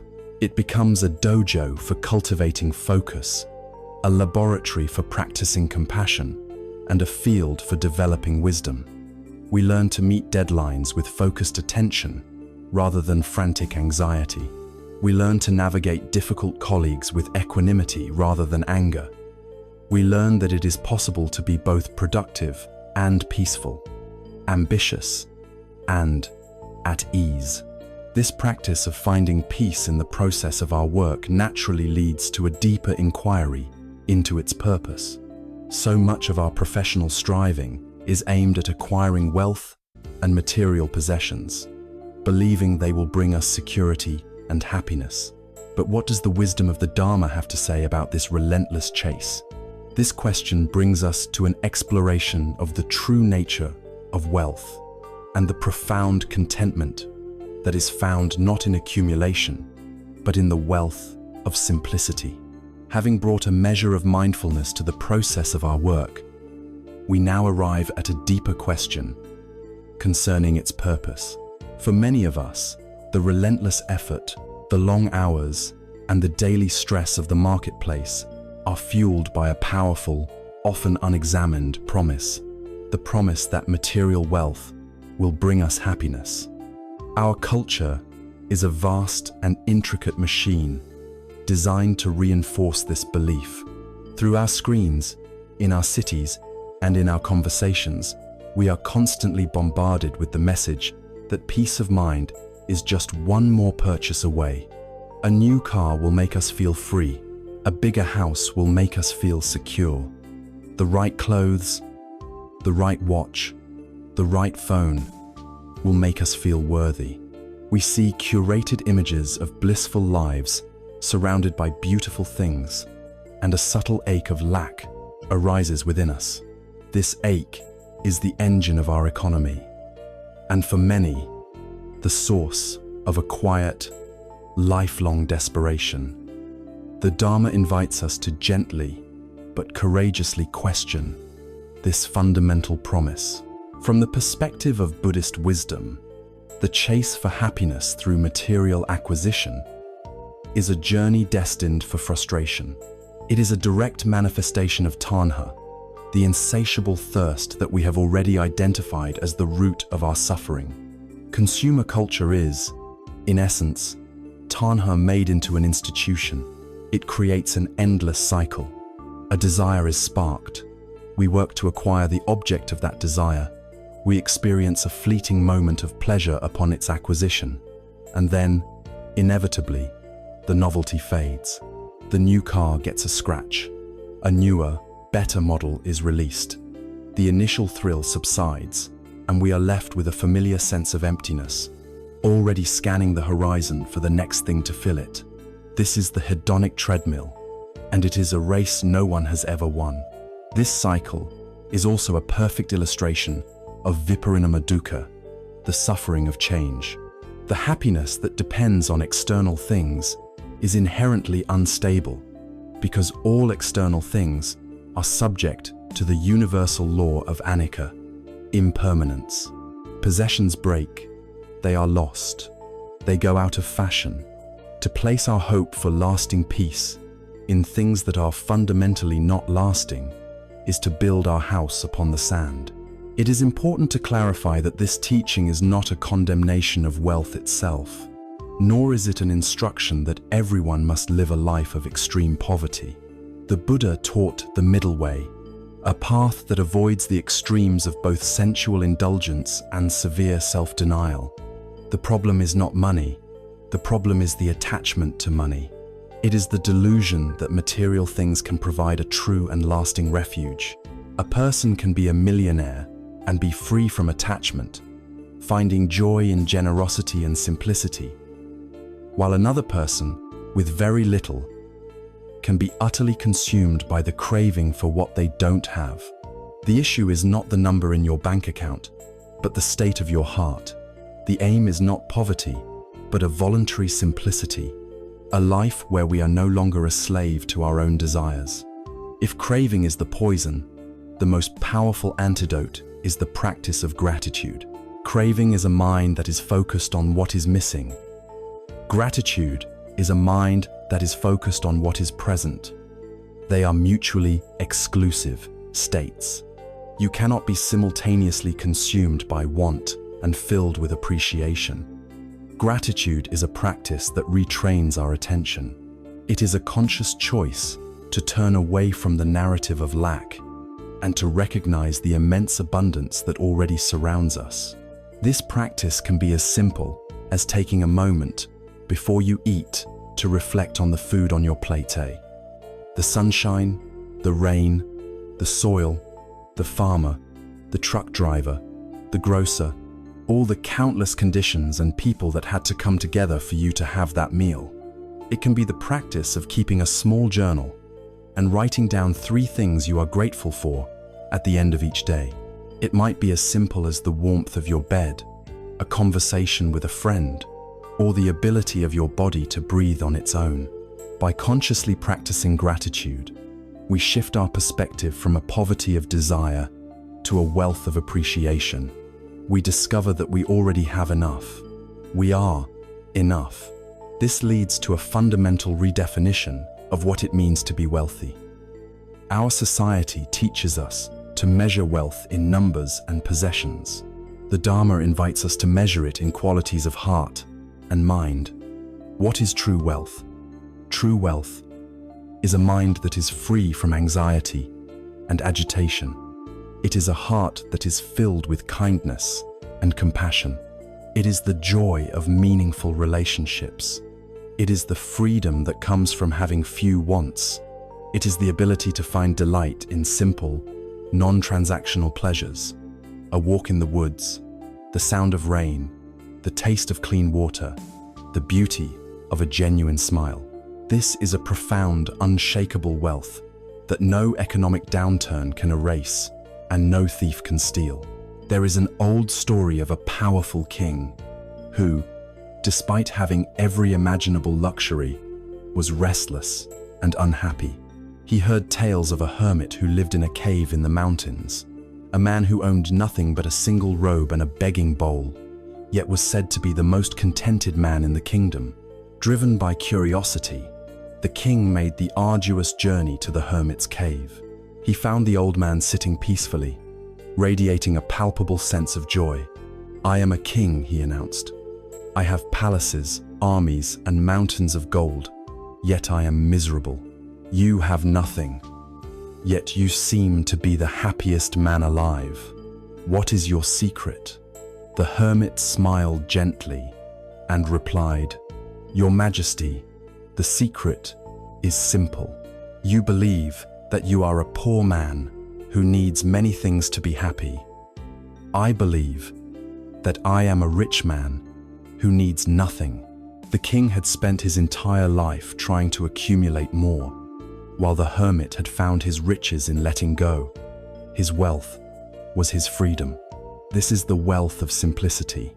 It is the discovery that happiness is not found in adding more to our lives, but in gently subtracting the things that cause us stress and suffering. It is about decluttering our homes, but more importantly, it is about decluttering our minds from the constant noise of wanting. It is a shift from an outward search for satisfaction to an inward recognition of our own inherent completeness. This journey of simplifying our outer world, of turning away from the constant distraction of acquisition and desire, naturally creates a new kind of space within us. It quiets the external noise, opening up the possibility of exploring a deeper and more profound kind of richness. The richness that can only be found when we are no longer afraid to be alone with ourselves in the quiet. This leads us to the exploration of one of the most healing practices of all, the power of noble silence. Having journeyed inward to discover the wealth of simplicity, we have begun to declutter our lives from the outside in. By loosening our grip on the relentless pursuit of material things, we naturally create a sense of space and ease. We turn down the volume of the world's noisy demands, and a quiet invitation emerges. It is an invitation to explore one of the most powerful and yet most feared landscapes of the human experience, the landscape of silence. In our modern world, silence has become a void we rush to fill. The moment a conversation ends, we reach for our phones. The second we get into our car, we turn on the radio or a podcast. We walk through the beauty of nature with headphones on, overlaying the symphony of the wild with a soundtrack of our own choosing. We are terrified of being left alone with ourselves in the quiet. This fear is a profound clue. We run from silence because it is in silence that we can no longer run from ourselves. It is in silence that the untended state of our own mind becomes undeniably clear. We are surrounded by two kinds of noise. There is the outer noise of traffic, notifications, media, and the constant chatter of society. But this outer noise is often just a defense against the more unsettling inner noise. This is the ceaseless monologue of the mind we first met as the river of thought, the endless stream of plans, worries, judgments, and memories. We use the outer noise to drown out the inner noise.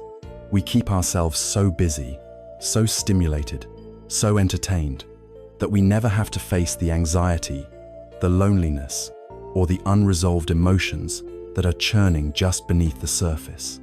The practice of noble silence is the courageous act of turning down both dials.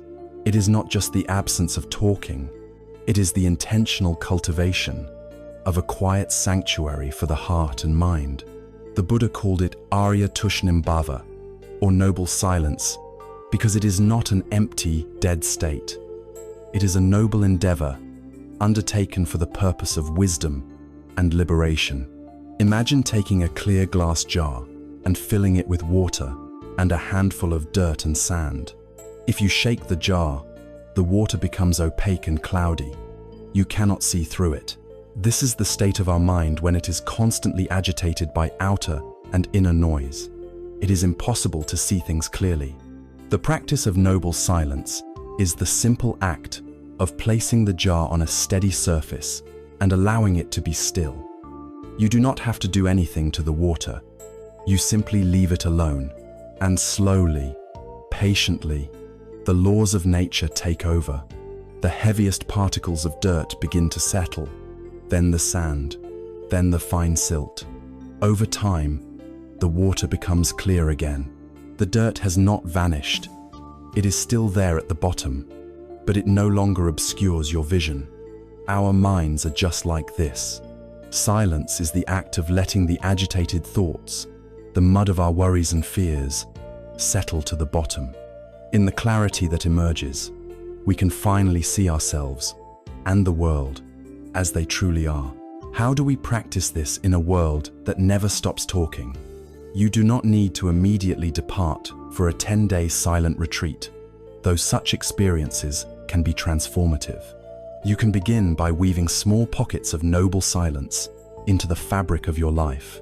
You can declare a digital Sabbath, turning off your phone, your computer, and your television for a single evening, or for a few hours on a weekend.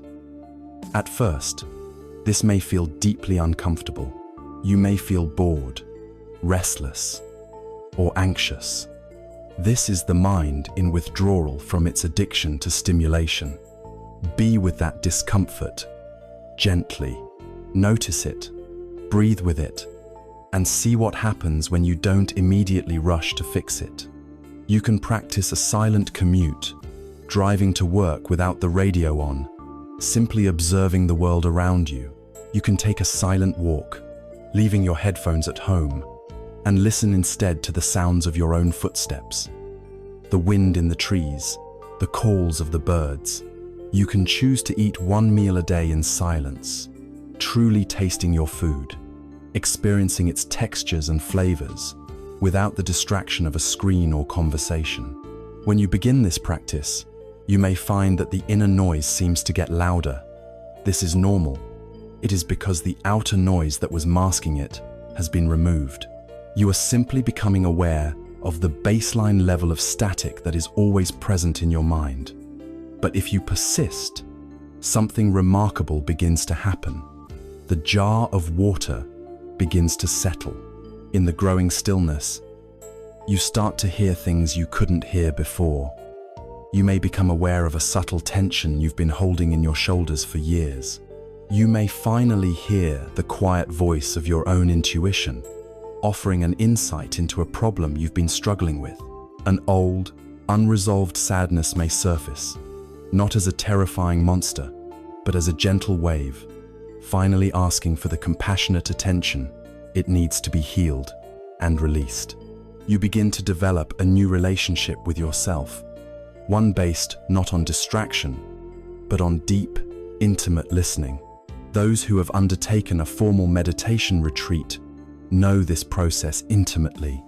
The first day or two of noble silence can be a kind of inner chaos. The mind rebels, churning out an endless stream of thoughts, plans, and fantasies. But as the days go by, the storm subsides. A profound peace begins to emerge. The senses become incredibly sharp. The taste of a simple piece of fruit is an explosion of flavor. The sight of a single blade of grass is a universe of intricate beauty. In the absence of the constant need to process language and social cues, the mind's energy is freed up, and a deep restorative rest occurs. You discover that silence is not empty. It is full. It is full of life, full of presence, full of a quiet, vibrant awareness that is drowned out by our everyday noise. By embracing silence, we are unlearning our fear of being alone and discovering the richness of solitude. We find a sanctuary that we can carry with us always, a quiet inner chamber that is untouched by the chaos of the world.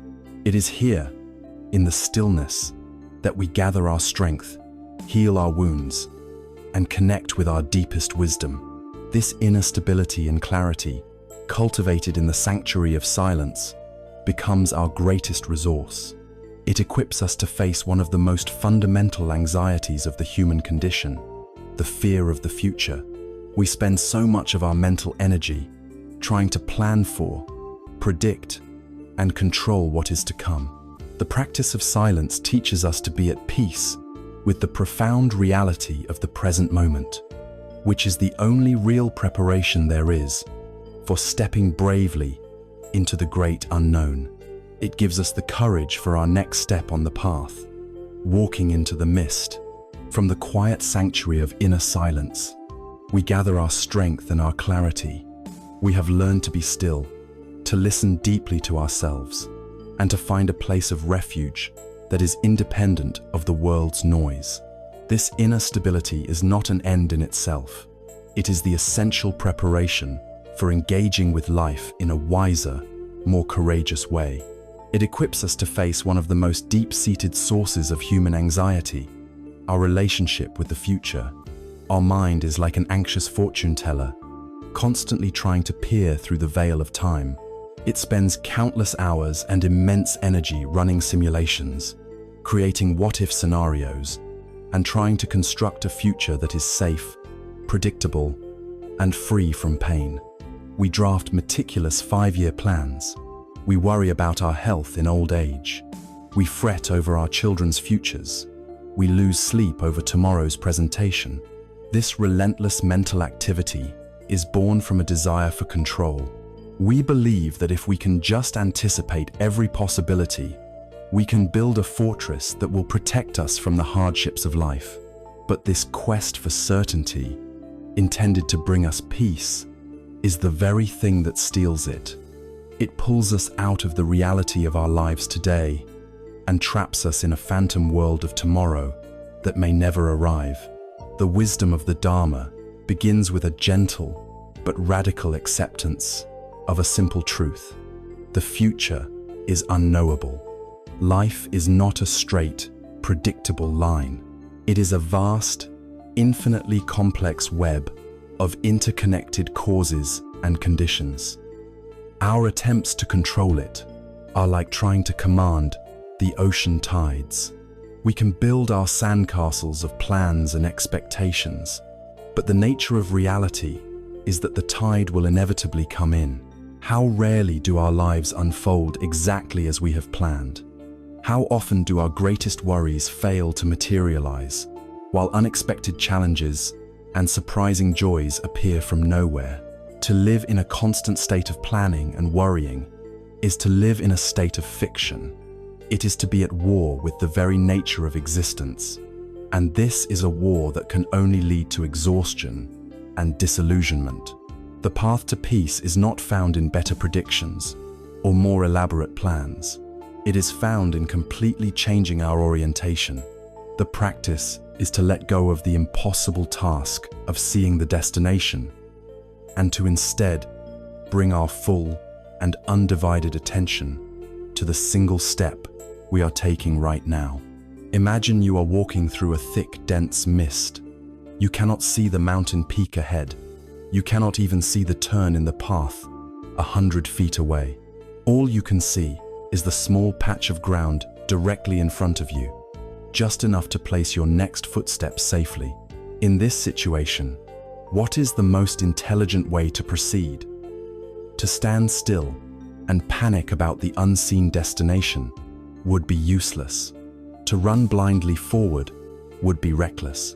The only skillful way to navigate the mist is to accept the limits of your vision and to place each foot, one after the other, with deliberate, mindful care. This is the metaphor for how we can live with uncertainty. Our life is a walk into the mist. When you feel overwhelmed by the vastness of the future, a daunting project, a frightening diagnosis, a major life transition. The practice is to bring your mind back from the fog of what might happen to the solid ground, of what can I do right now? The anxious mind thinks in overwhelming generalities. I have to solve my financial problems. The mindful mind asks, what is the one single step I can take today? It might be making a budget. It might be making one phone call. It might simply be taking 3 conscious breaths to calm the nervous system. This practice breaks the paralysis of anxiety. It grounds us in skillful, present moment action, instead of leaving us adrift in the turbulent sea of worry.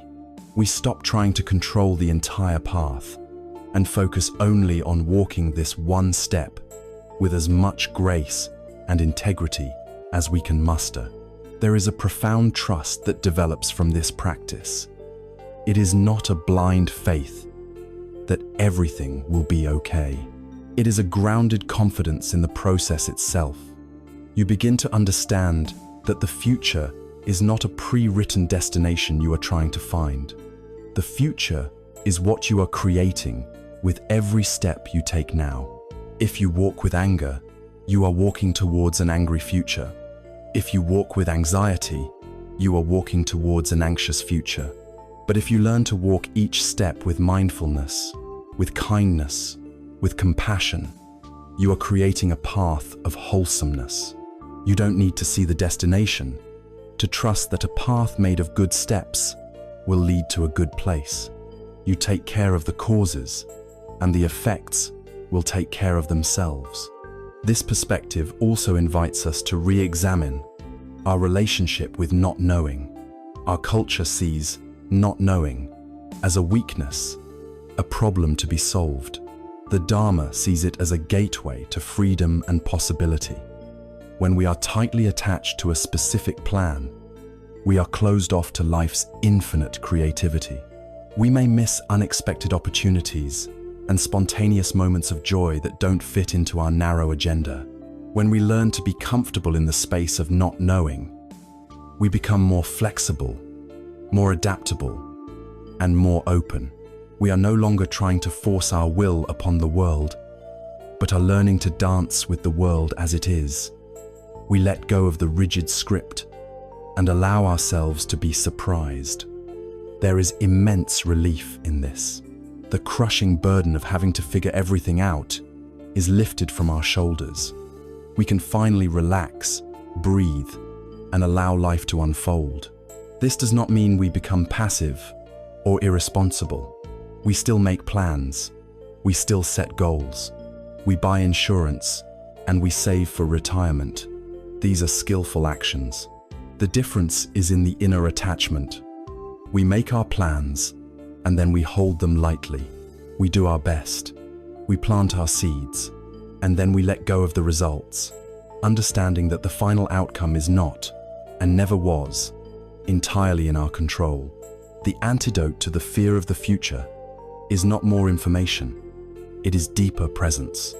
It is the quiet courage that comes from knowing that whatever the next moment brings joy or sorrow, success or failure, we have the inner resources to meet it with a calm and open heart. It is the supreme peace of abandoning the exhausting struggle to control the uncontrollable, and instead learning to walk gracefully and attentively into the mist.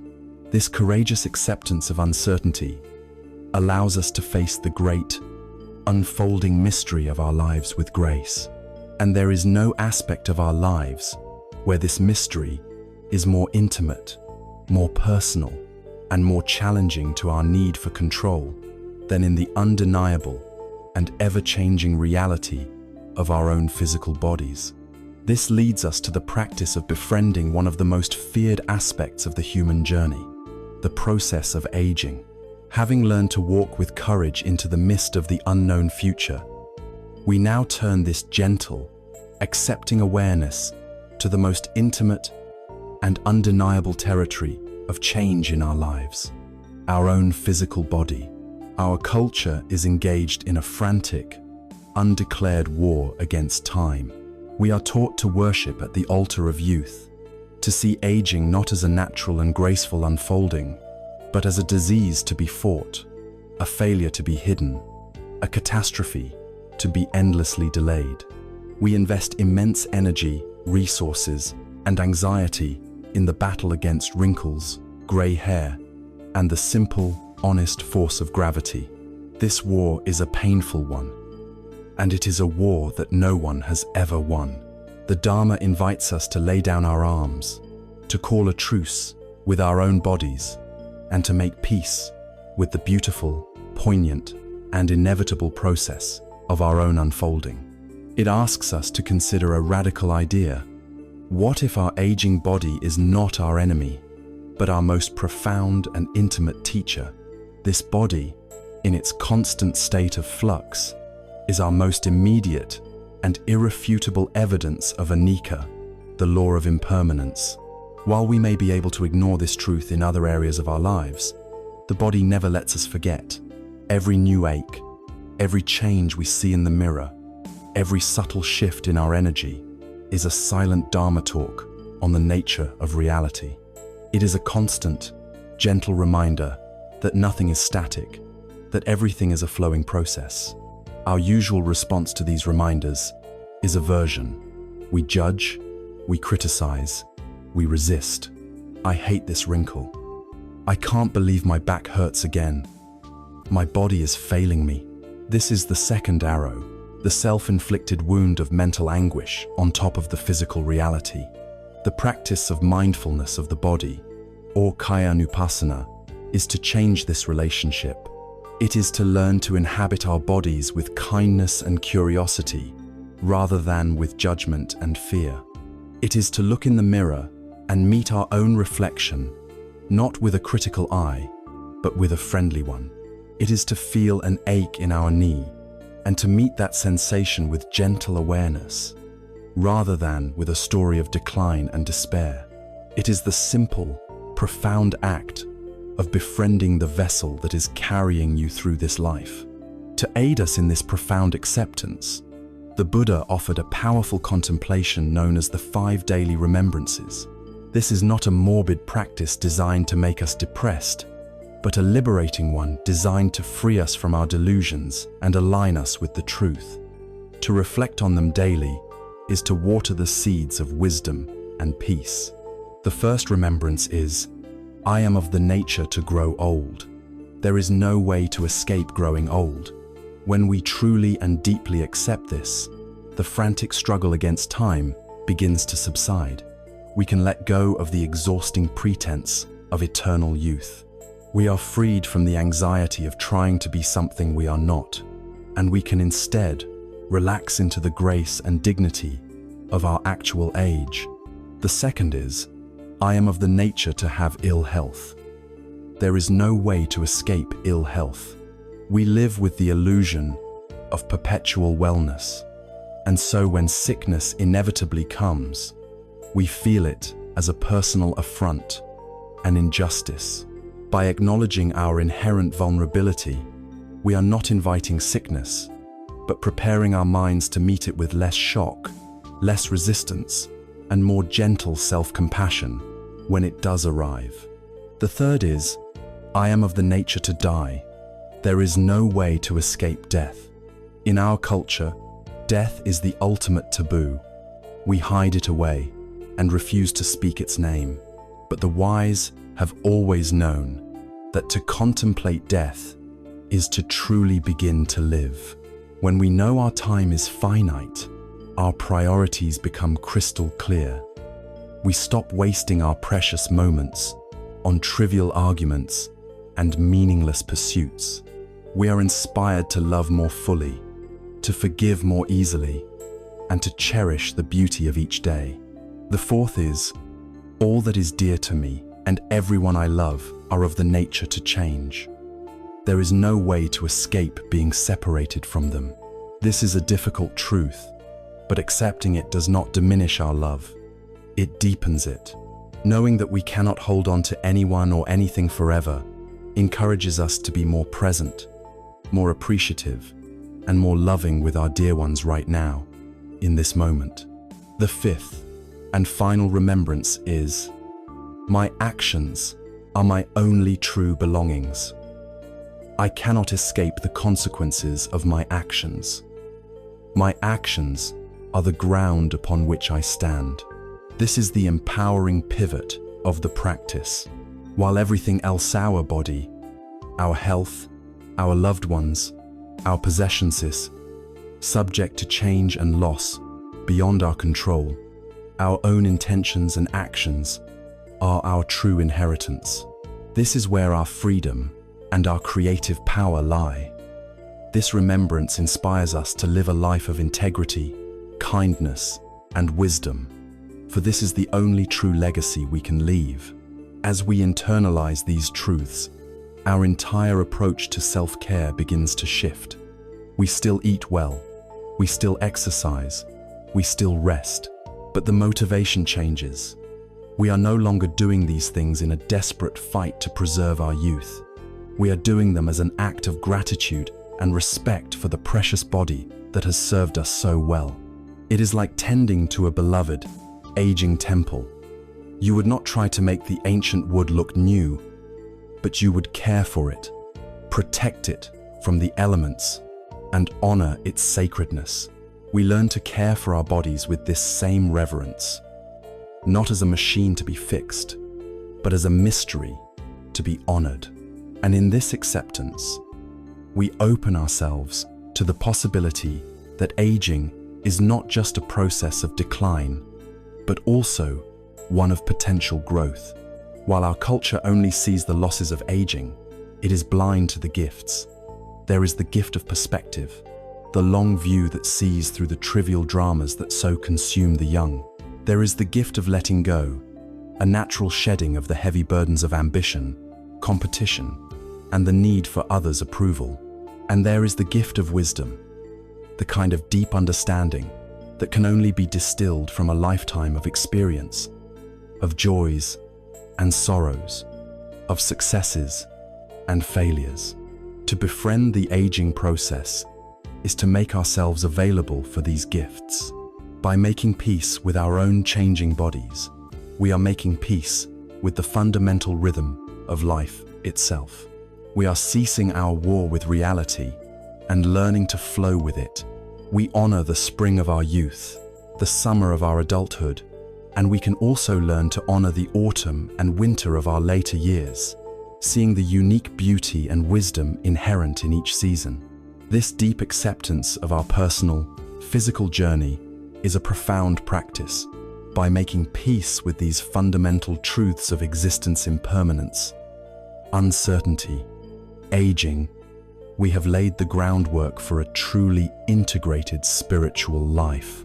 The challenge now is to weave all these threads of understanding together into a coherent, practical, and noble way of living, not just in moments of quiet contemplation, but in every step we take. This brings us to the Buddha's master blueprint for a life of purpose and peace, the Noble Eightfold Path, a guide for walking with wisdom on any city street. Having journeyed deep into the specific territories of our inner world, befriending our minds, our emotions, our bodies, and even our mortality, we now zoom out to see the master blueprint. We have gathered many tools, but how do they fit together? How do we weave these threads of understanding into a single, coherent tapestry of a lived spiritual life? The Buddha, in his profound wisdom, provided just such a framework. It is not a set of rigid commandments to be blindly followed, but a graceful and practical guide for walking with wisdom, integrity, and peace through the complexities of our world. This is the Noble Eightfold Path, and it is a path designed not for remote monasteries, but for the very city streets on which we live. It is a guide for finding the sacred in the ordinary, and for transforming our entire life into a spiritual practice. It is best to envision this path not as a linear sequence of 8 steps, but as a beautiful wheel with 8 spokes, all leading to the central hub of liberation. Or, like the interwoven strands of a single strong rope, these 8 factors support and enrich one another, and they are traditionally grouped into 3 essential divisions: the foundation of wisdom, the expression of ethical conduct, and the training of the heart-mind. We begin with the foundation of wisdom, Panya, the map and compass for our journey. The first strand is right view, or right understanding. This is nothing other than seeing the world as it truly is, free from our delusions and projections. It is the deep, experiential understanding of the truths we have been exploring, that all conditioned things are impermanent, Anicca, that clinging to the impermanent leads to unsatisfactoriness, dukkha, and that there is no fixed, separate self at the center of our experience, anatta. Right view is the clarity that arises from our mindfulness practice. It is knowing the territory, understanding the cause of suffering, and seeing that a path to freedom is possible. The second strand of wisdom is right intention, or right thought. If right view is the map, right intention is the compass that sets the direction of our heart. It is the conscious cultivation of wholesome motivations. It asks us to examine the why behind our actions. Are we driven by the intention to grasp, to control, and to satisfy the ego? Or are we orienting ourselves towards nobler aims? Right intention has 3 flavors. The intention of renunciation, which is the willingness to let go of our attachments. The intention of loving, kindness, the wish for the well-being of all beings. And the intention of harmlessness, a deep commitment to compassion. This is a practice we can apply every day. Before a difficult conversation, we can set the intention for kindness. Before a business deal, we can set the intention for integrity.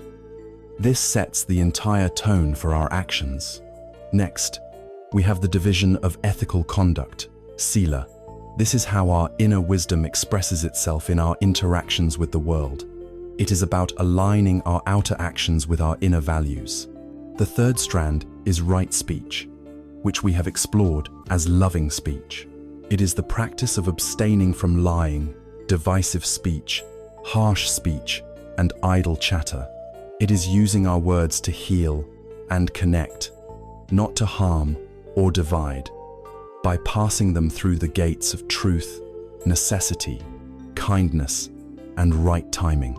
The fourth strand is right action. This involves refraining from actions that cause physical harm, not killing, not stealing, and not engaging in sexual misconduct. In our modern lives, this translates to a broad commitment to integrity. It means acting in a way that respects the bodies, property, and relationships of others. It means being honest in our dealings, treating others with respect, and taking responsibility for the impact of our physical actions on the world around us. The fifth strand is right livelihood.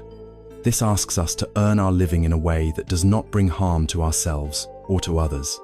At its most basic, this means avoiding professions based on violence, deception, or exploitation. In a deeper sense, it is an invitation to reflect on the impact of our work. Does my job contribute to the well-being of the world? Or does it contribute to suffering? Does it force me to compromise my ethical values? This can be a challenging reflection in a complex world, and it is not a call for immediate, rash judgment. Rather, it is a gentle, ongoing inquiry, an intention to move, over time, towards work that is more aligned with our deepest principles. Finally, we have the division of mental discipline, samadhi, the training of the heart-mind itself. The sixth strand is right effort. This is not a grim, white-knuckled striving. It is the joyful and balanced energy we bring to our inner work. It is the wise effort to prevent unwholesome states, like anger or jealousy, from arising. If they do arise, it is the effort to gently abandon them, not by suppression, but by mindful awareness. It is also the effort to cultivate wholesome states, like kindness and generosity, and once they have arisen, the effort to maintain and nurture them. It is the steady, patient energy of a gardener tending to the garden of the mind. The seventh strand is right mindfulness, the very heart of this entire path. This is the moment-to-moment, non-judgmental awareness that illuminates all the other factors. It is the practice of being present with our body, our feelings, our mind states, and the world around us. All the techniques we have explored watching the breath, noting emotions, being aware of the body fall under this category. Right mindfulness is the quality of attention that allows us to see if our view is right, if our intention is pure, if our speech is kind, and if our effort is balanced. It is the central hub of the wheel. The eighth and final strand is right concentration. This is the fruit of sustained mindfulness and right effort. It is the ability of the mind to become unified and collected, to rest on a single object of attention without distraction. As we practice mindfulness of the breath, for example, there are moments where the mind becomes exceptionally still, calm, and clear. This is the beginning of right concentration. It is a state of profound inner peace and stability from which the deepest insights of wisdom can arise. These 8 strands are not separate disciplines to be mastered one by one. They work together, creating a powerful synergy. When you practice ethical conduct, like right speech, your mind is less agitated by guilt or remorse, making it easier to practice right mindfulness. As right mindfulness deepens, your ability to achieve right concentration grows, and from a concentrated, clear mind, right vyutha wisdom to see reality, clear emerges with greater force. Each strand supports all the others. The Noble Eightfold Path is a complete and beautiful system for human flourishing. It is not an exotic or otherworldly pursuit. It is a practical guide for how to think, speak, act, work, and train our minds in a way that leads directly to the cessation of suffering and the cultivation of a deep and meaningful peace, right here, on the city streets of our ordinary lives. When we begin to walk this integrated path, when our actions in the world become aligned with our inner wisdom and our heart becomes steady through mental training, a natural and beautiful consequence begins to arise. It is not something we have to strive for directly, but a fragrance that emerges from a well-tended garden. This is the emergence of a quiet, unshakable joy, a deep and satisfying happiness known as piti and sukha. As we walk the integrated way of the Noble Eightfold Path, a remarkable transformation begins to occur. It is not something we force, nor is it a goal we aggressively pursue. It is more like the natural fragrance that begins to emanate from a garden that has been diligently and lovingly tended. When our actions become kind, our minds become clear, and our hearts become balanced, a quiet and unshakable form of happiness begins to blossom from within. This is a very different kind of happiness from the one our culture typically advertises. The happiness of the world is often loud, agitated, and conditional. It depends on getting the promotion, winning the game, or falling in love. It is a fleeting high that we are constantly chasing. The joy that arises from the path, however, is a cool and calming happiness. It is a deep-seated well-being that is not dependent on external circumstances. In the language of the path, these states are known as piti and sukha. Piti can be translated as joy, zest, or even rapture. It is an energetic and often physical experience that arises as the mind becomes purified of its grosser hindrances. When we have practiced sila, or ethical conduct, our minds are not burdened by guilt or remorse. When we have practiced letting go of craving and aversion, the mind is no longer pulled in 1,000 different directions. As these heavy weights are lifted, a natural buoyancy emerges. This is piti. It can manifest in many ways, from a subtle sense of lightness in the body, or a feeling of goosebumps, to a wave of exhilarating joy that feels like a gentle inner electricity. It is the mind's natural expression of relief and freedom. It is the joy a prisoner feels upon being released from their chains. It is the delight a traveler feels upon discovering a cool, clear spring after a long journey through the desert. This zest is not something we create. It is something we uncover. It is a sign that our practice is bearing fruit, that the mind is returning to its naturally bright and unburdened state. As this energetic quality of piti arises, and then naturally calms down, it gives way to a more profound and tranquil state, known as sukha. If piti is the joyful discovery of the oasis, sukha is the deep, lasting contentment of drinking its cool water and resting in its shade. Sukha is a sublime happiness, a deep and satisfying bliss that permeates the body and mind. It is a happiness that is born of stillness. Unlike worldly pleasures, which agitate the senses and lead to more craving, this inner bliss is profoundly calming. It soothes the nervous system and leads to even greater peace. It is the fundamental feeling that, at our core, everything is all right. This is the unshakable peace of the mountain, a well-being that persists even when the winds of life blow. It is the discovery that we do not need to seek happiness from any external source, because there is a deep and inexhaustible well of contentment right within us. Imagine a person who decides to dig a well. At first, the work is hard and discouraging. They dig through layers of dry, hard-packed earth, and heavy stones.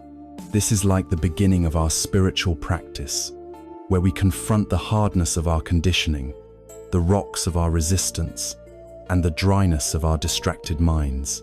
It requires faith and persistent effort. After some time, the digger notices the ground becoming cool and damp. This is like the first moments of peace that arise in our meditation, the first signs that our efforts are making a difference. Encouraged, they dig with renewed energy, and suddenly, they break through to the water table. A cool, fresh spring gushes forth, bubbling up with life and energy. This is piti, the joyful, exhilarating moment of breakthrough. The initial gushing is powerful and exciting, but eventually, the powerful rush subsides, and what is left is a deep, clear, and tranquil pool of water. This pool can now provide nourishment and refreshment indefinitely. This is sukha, the calm, abiding happiness that becomes a permanent resource for our heart. With the arising of such beautiful and pleasant states, the path offers a crucial piece of wisdom. Do not cling, not even to bliss. For a meditator, one of the most subtle and powerful attachments is the attachment to blissful states themselves. We may have a profound experience of piti or sukha in our practice, and then spend all our future efforts trying to recreate that specific experience. This, of course, is just another form of tanha, of craving. We have simply substituted the craving for worldly pleasure with a more refined craving for spiritual pleasure. But these states, as beautiful as they are also subject to the law of Anicca. They are conditioned phenomena. They arise when the causes are right, and they pass away when the conditions change. To cling to them is to miss the point. The practice is to experience them, to receive them as a gift and a sign of progress, but to hold them lightly. We appreciate the fragrance of the flower, but we do not try to grasp it. The ultimate goal of the path is not the attainment of blissful states, but the attainment of liberationa, peace so profound that it does not depend on any state at all, pleasant or unpleasant. However, this quiet joy serves a vital purpose on the path. It is the fuel for our journey. The spiritual path is long, and there are periods that can feel arduous or dry. The experience of piti and sukha is a foretaste of freedom, a glimpse of the peace of nibbana. It provides the encouragement and inspiration to continue. It gives us the confidence that the path is true and that our efforts are worthwhile. It is the nourishment that gives us the strength to dig deeper, to face more subtle layers of our conditioning, and to walk all the way to the end of the path. It is the joy that makes the journey not a grim duty, but a delightful unfolding. This quiet joy is the natural radiance of a mind that is no longer at war with itself. It is the warmth that fills the inner sanctuary we have so patiently constructed through our practice. It is not an escape from reality, but a sign of our deepening connection to it. It is the simple, profound happiness of being at peace in our own skin, of being at home in our own heart. This deep and abiding peace, this climate of an awakened heart, is the foundation for a life of true wisdom. When we have learned to walk the path, to befriend our minds and hearts, and to taste this unconditional happiness, what does a life lived from this place look like? How do all these pieces, stillness, wisdom, compassion, and joy come together in the ongoing, moment-to-moment experience of being alive?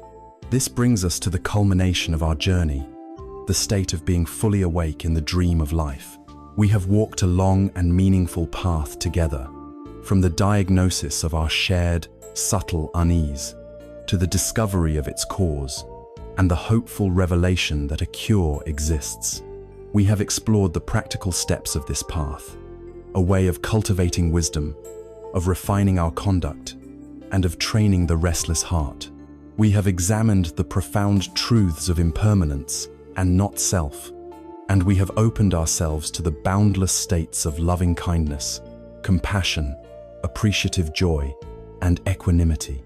And so, a question naturally arises, a quiet but persistent whisper in the back of the mind. This is all beautiful, this is all profound, but how does it survive contact with the real world?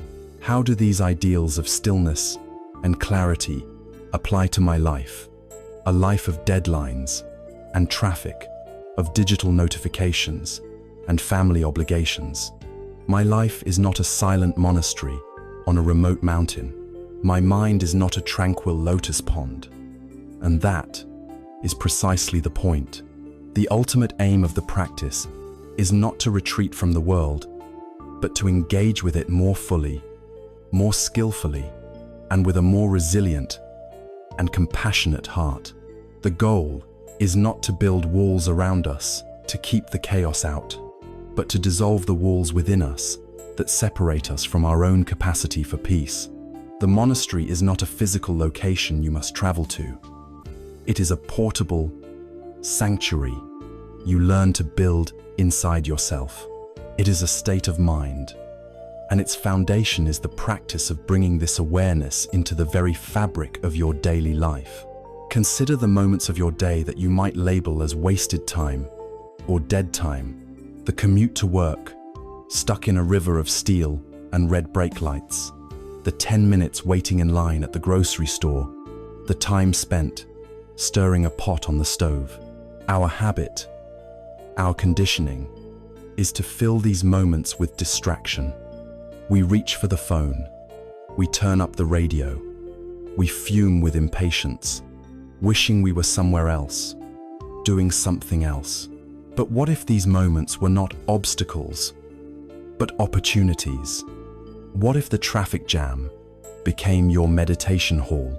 Instead of tightening your grip on the steering wheel, you could consciously soften it. You could feel the texture of the wheel under your fingertips. You could notice the pressure of your back against the seat. You could bring your awareness gently to the rising and falling of your own breath. You don't have to force the impatience to go away. You simply notice it. Ah, impatience is here. You watch it like a cloud in the sky of your mind. In that moment, the noisy, frustrating freeway has become your place of practice. The 10 minutes in line at the bank, instead of being a source of agitation, can become a moment for standing meditation.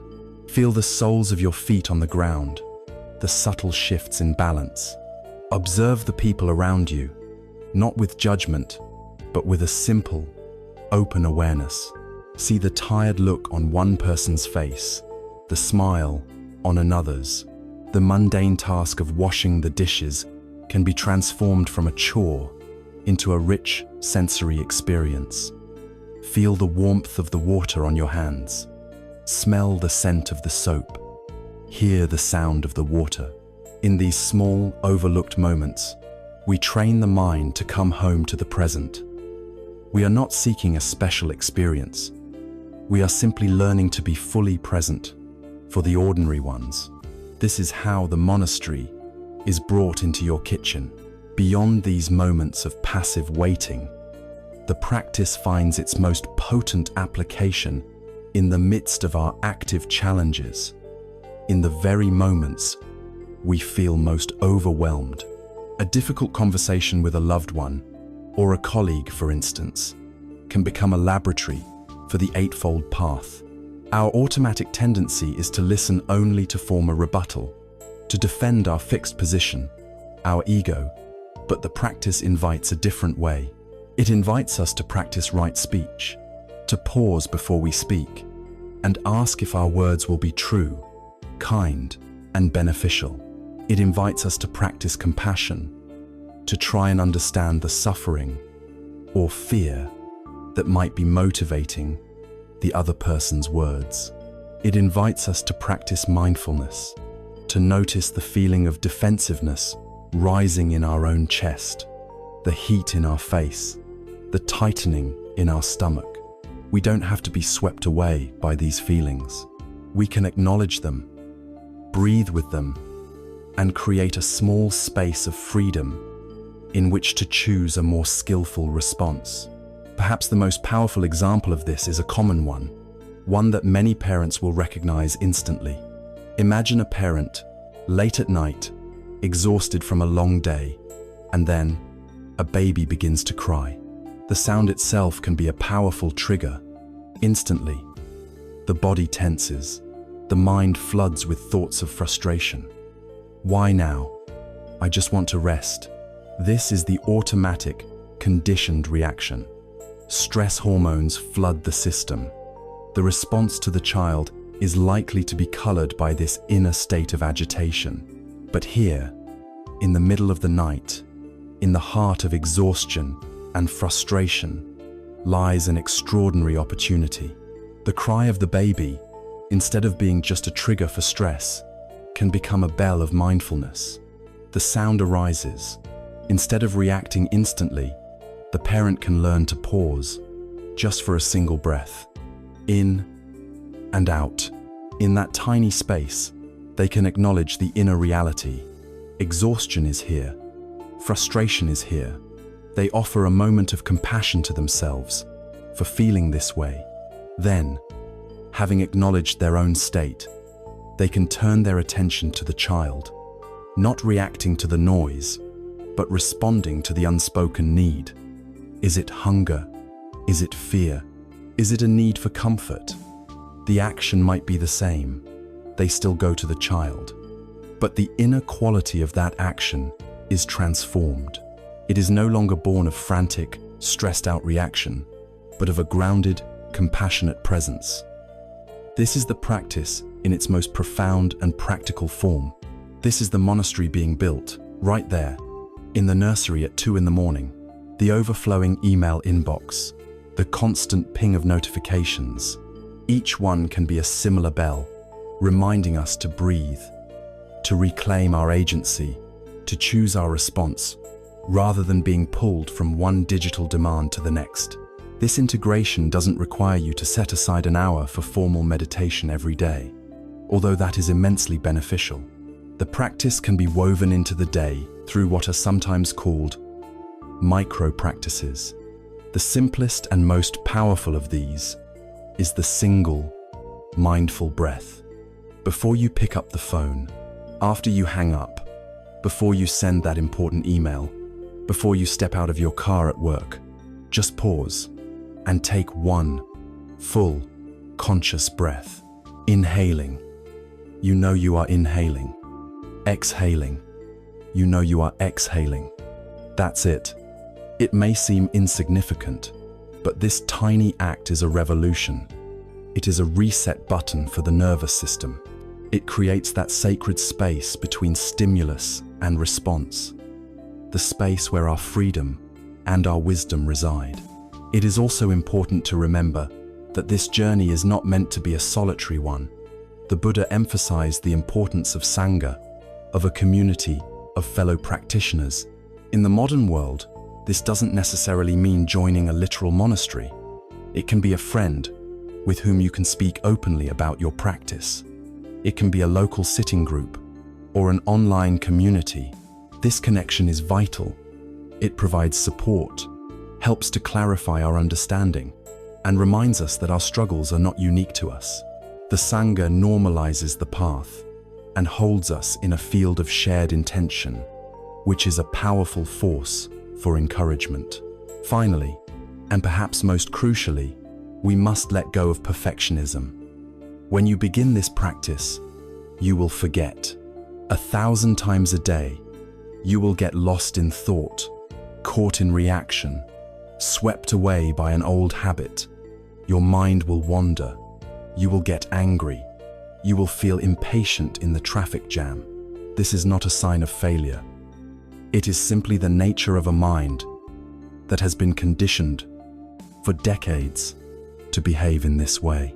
The practice is not about achieving a perfect, unbroken state of mindfulness.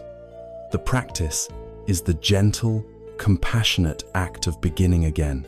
Every time you notice you have wandered, the moment you realize you've been lost in thought, that moment of realization is the moment of mindfulness. It is a moment of success, not failure. And in that moment, you don't scold yourself. You simply, gently, guide your attention back to the breath, back to the feeling in your hands, back to the present moment. It is like training a puppy. You don't shout at it for wandering off. You just gently lead it back, again and again, with kindness. The goal is not to become a flawless statue, an emotionless robot. The goal is to become a more aware, more resilient, and more compassionate human being, capable of navigating the beautiful, messy reality of life with a little more grace and a little more peace.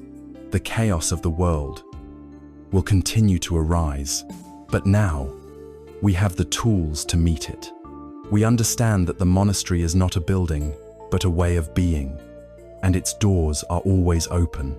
Our long journey together through the landscape of the mind is now drawing to a close. We began by daring to name the quiet ache of the modern world, the pervasive sense of running without arriving, the subtle but persistent feeling of dissatisfaction that the Buddha called dukkha. We walked into the heart of this feeling, not with fear, but with gentle curiosity, and there we discovered its source. We saw that our suffering was not caused by the world itself, but by the relentless thirst of our own minds, the constant craving, the desperate grasping for permanence in a world that is forever flowing. A force the Buddha named tanha. But in that dark diagnosis, we found a profound and brilliant light. The third great truth, nirodha, the promise that this thirst could be quenched, that the cycle of stress and reactivity could be broken, that a state of profound peace and freedom was not a distant dream, but a tangible possibility. And finally, we were given the map for this journey, the fourth noble truth, the practical, life-altering path of Magga. We explored its 8 interconnected parts, learning to cultivate a wisdom that sees reality clearly, an ethical conduct that brings harmony to our lives, and a mental discipline that transforms the mind from a scattered storm into a calm, clear sky. We learn to see through the illusions of a solid self, to embrace the liberating truth of impermanence, and to cultivate the boundless heart of compassion for ourselves and for all beings. If there is one essential message to take from our time together, let it be this: peace is not a destination you must struggle to reach. It is not a prize to be won after a long and arduous battle. It is not waiting for you in a different job, a different city, or a different set of circumstances. Peace is a way of traveling. It is a quality of attention you bring to the journey of your life, right here, right now. The path does not teach us how to eliminate all of life's challenges, for challenges are as natural as the tide. Instead, it teaches us how to develop the inner resources, the stability, and the wisdom to meet those challenges with grace, clarity, and an unshakable sense of inner balance. The goal is not to silence the storm of the world, but to become the calm, quiet eye at the center of the storm. And this great journey, this profound transformation, does not begin in a far-off monastery or at some future, more convenient time. It does not require you to be anyone other than who you are right now. The entire path, in all its depth and beauty, is contained in a single, humble, powerful act. The journey home to yourself begins with your very next breath. In this moment, you can choose to become aware of the air entering your body and the air leaving your body. In this simple, conscious breath, you step out of the frantic stream of thought and into the calm refuge of the present. You create a space of freedom. You come home. The power to change your entire world by changing your relationship to your own mind, lies within you. The journey of 1,000 miles begins, always, with a single step, with a single breath. May you walk on in peace, and may you find the boundless clarity that is your truest nature.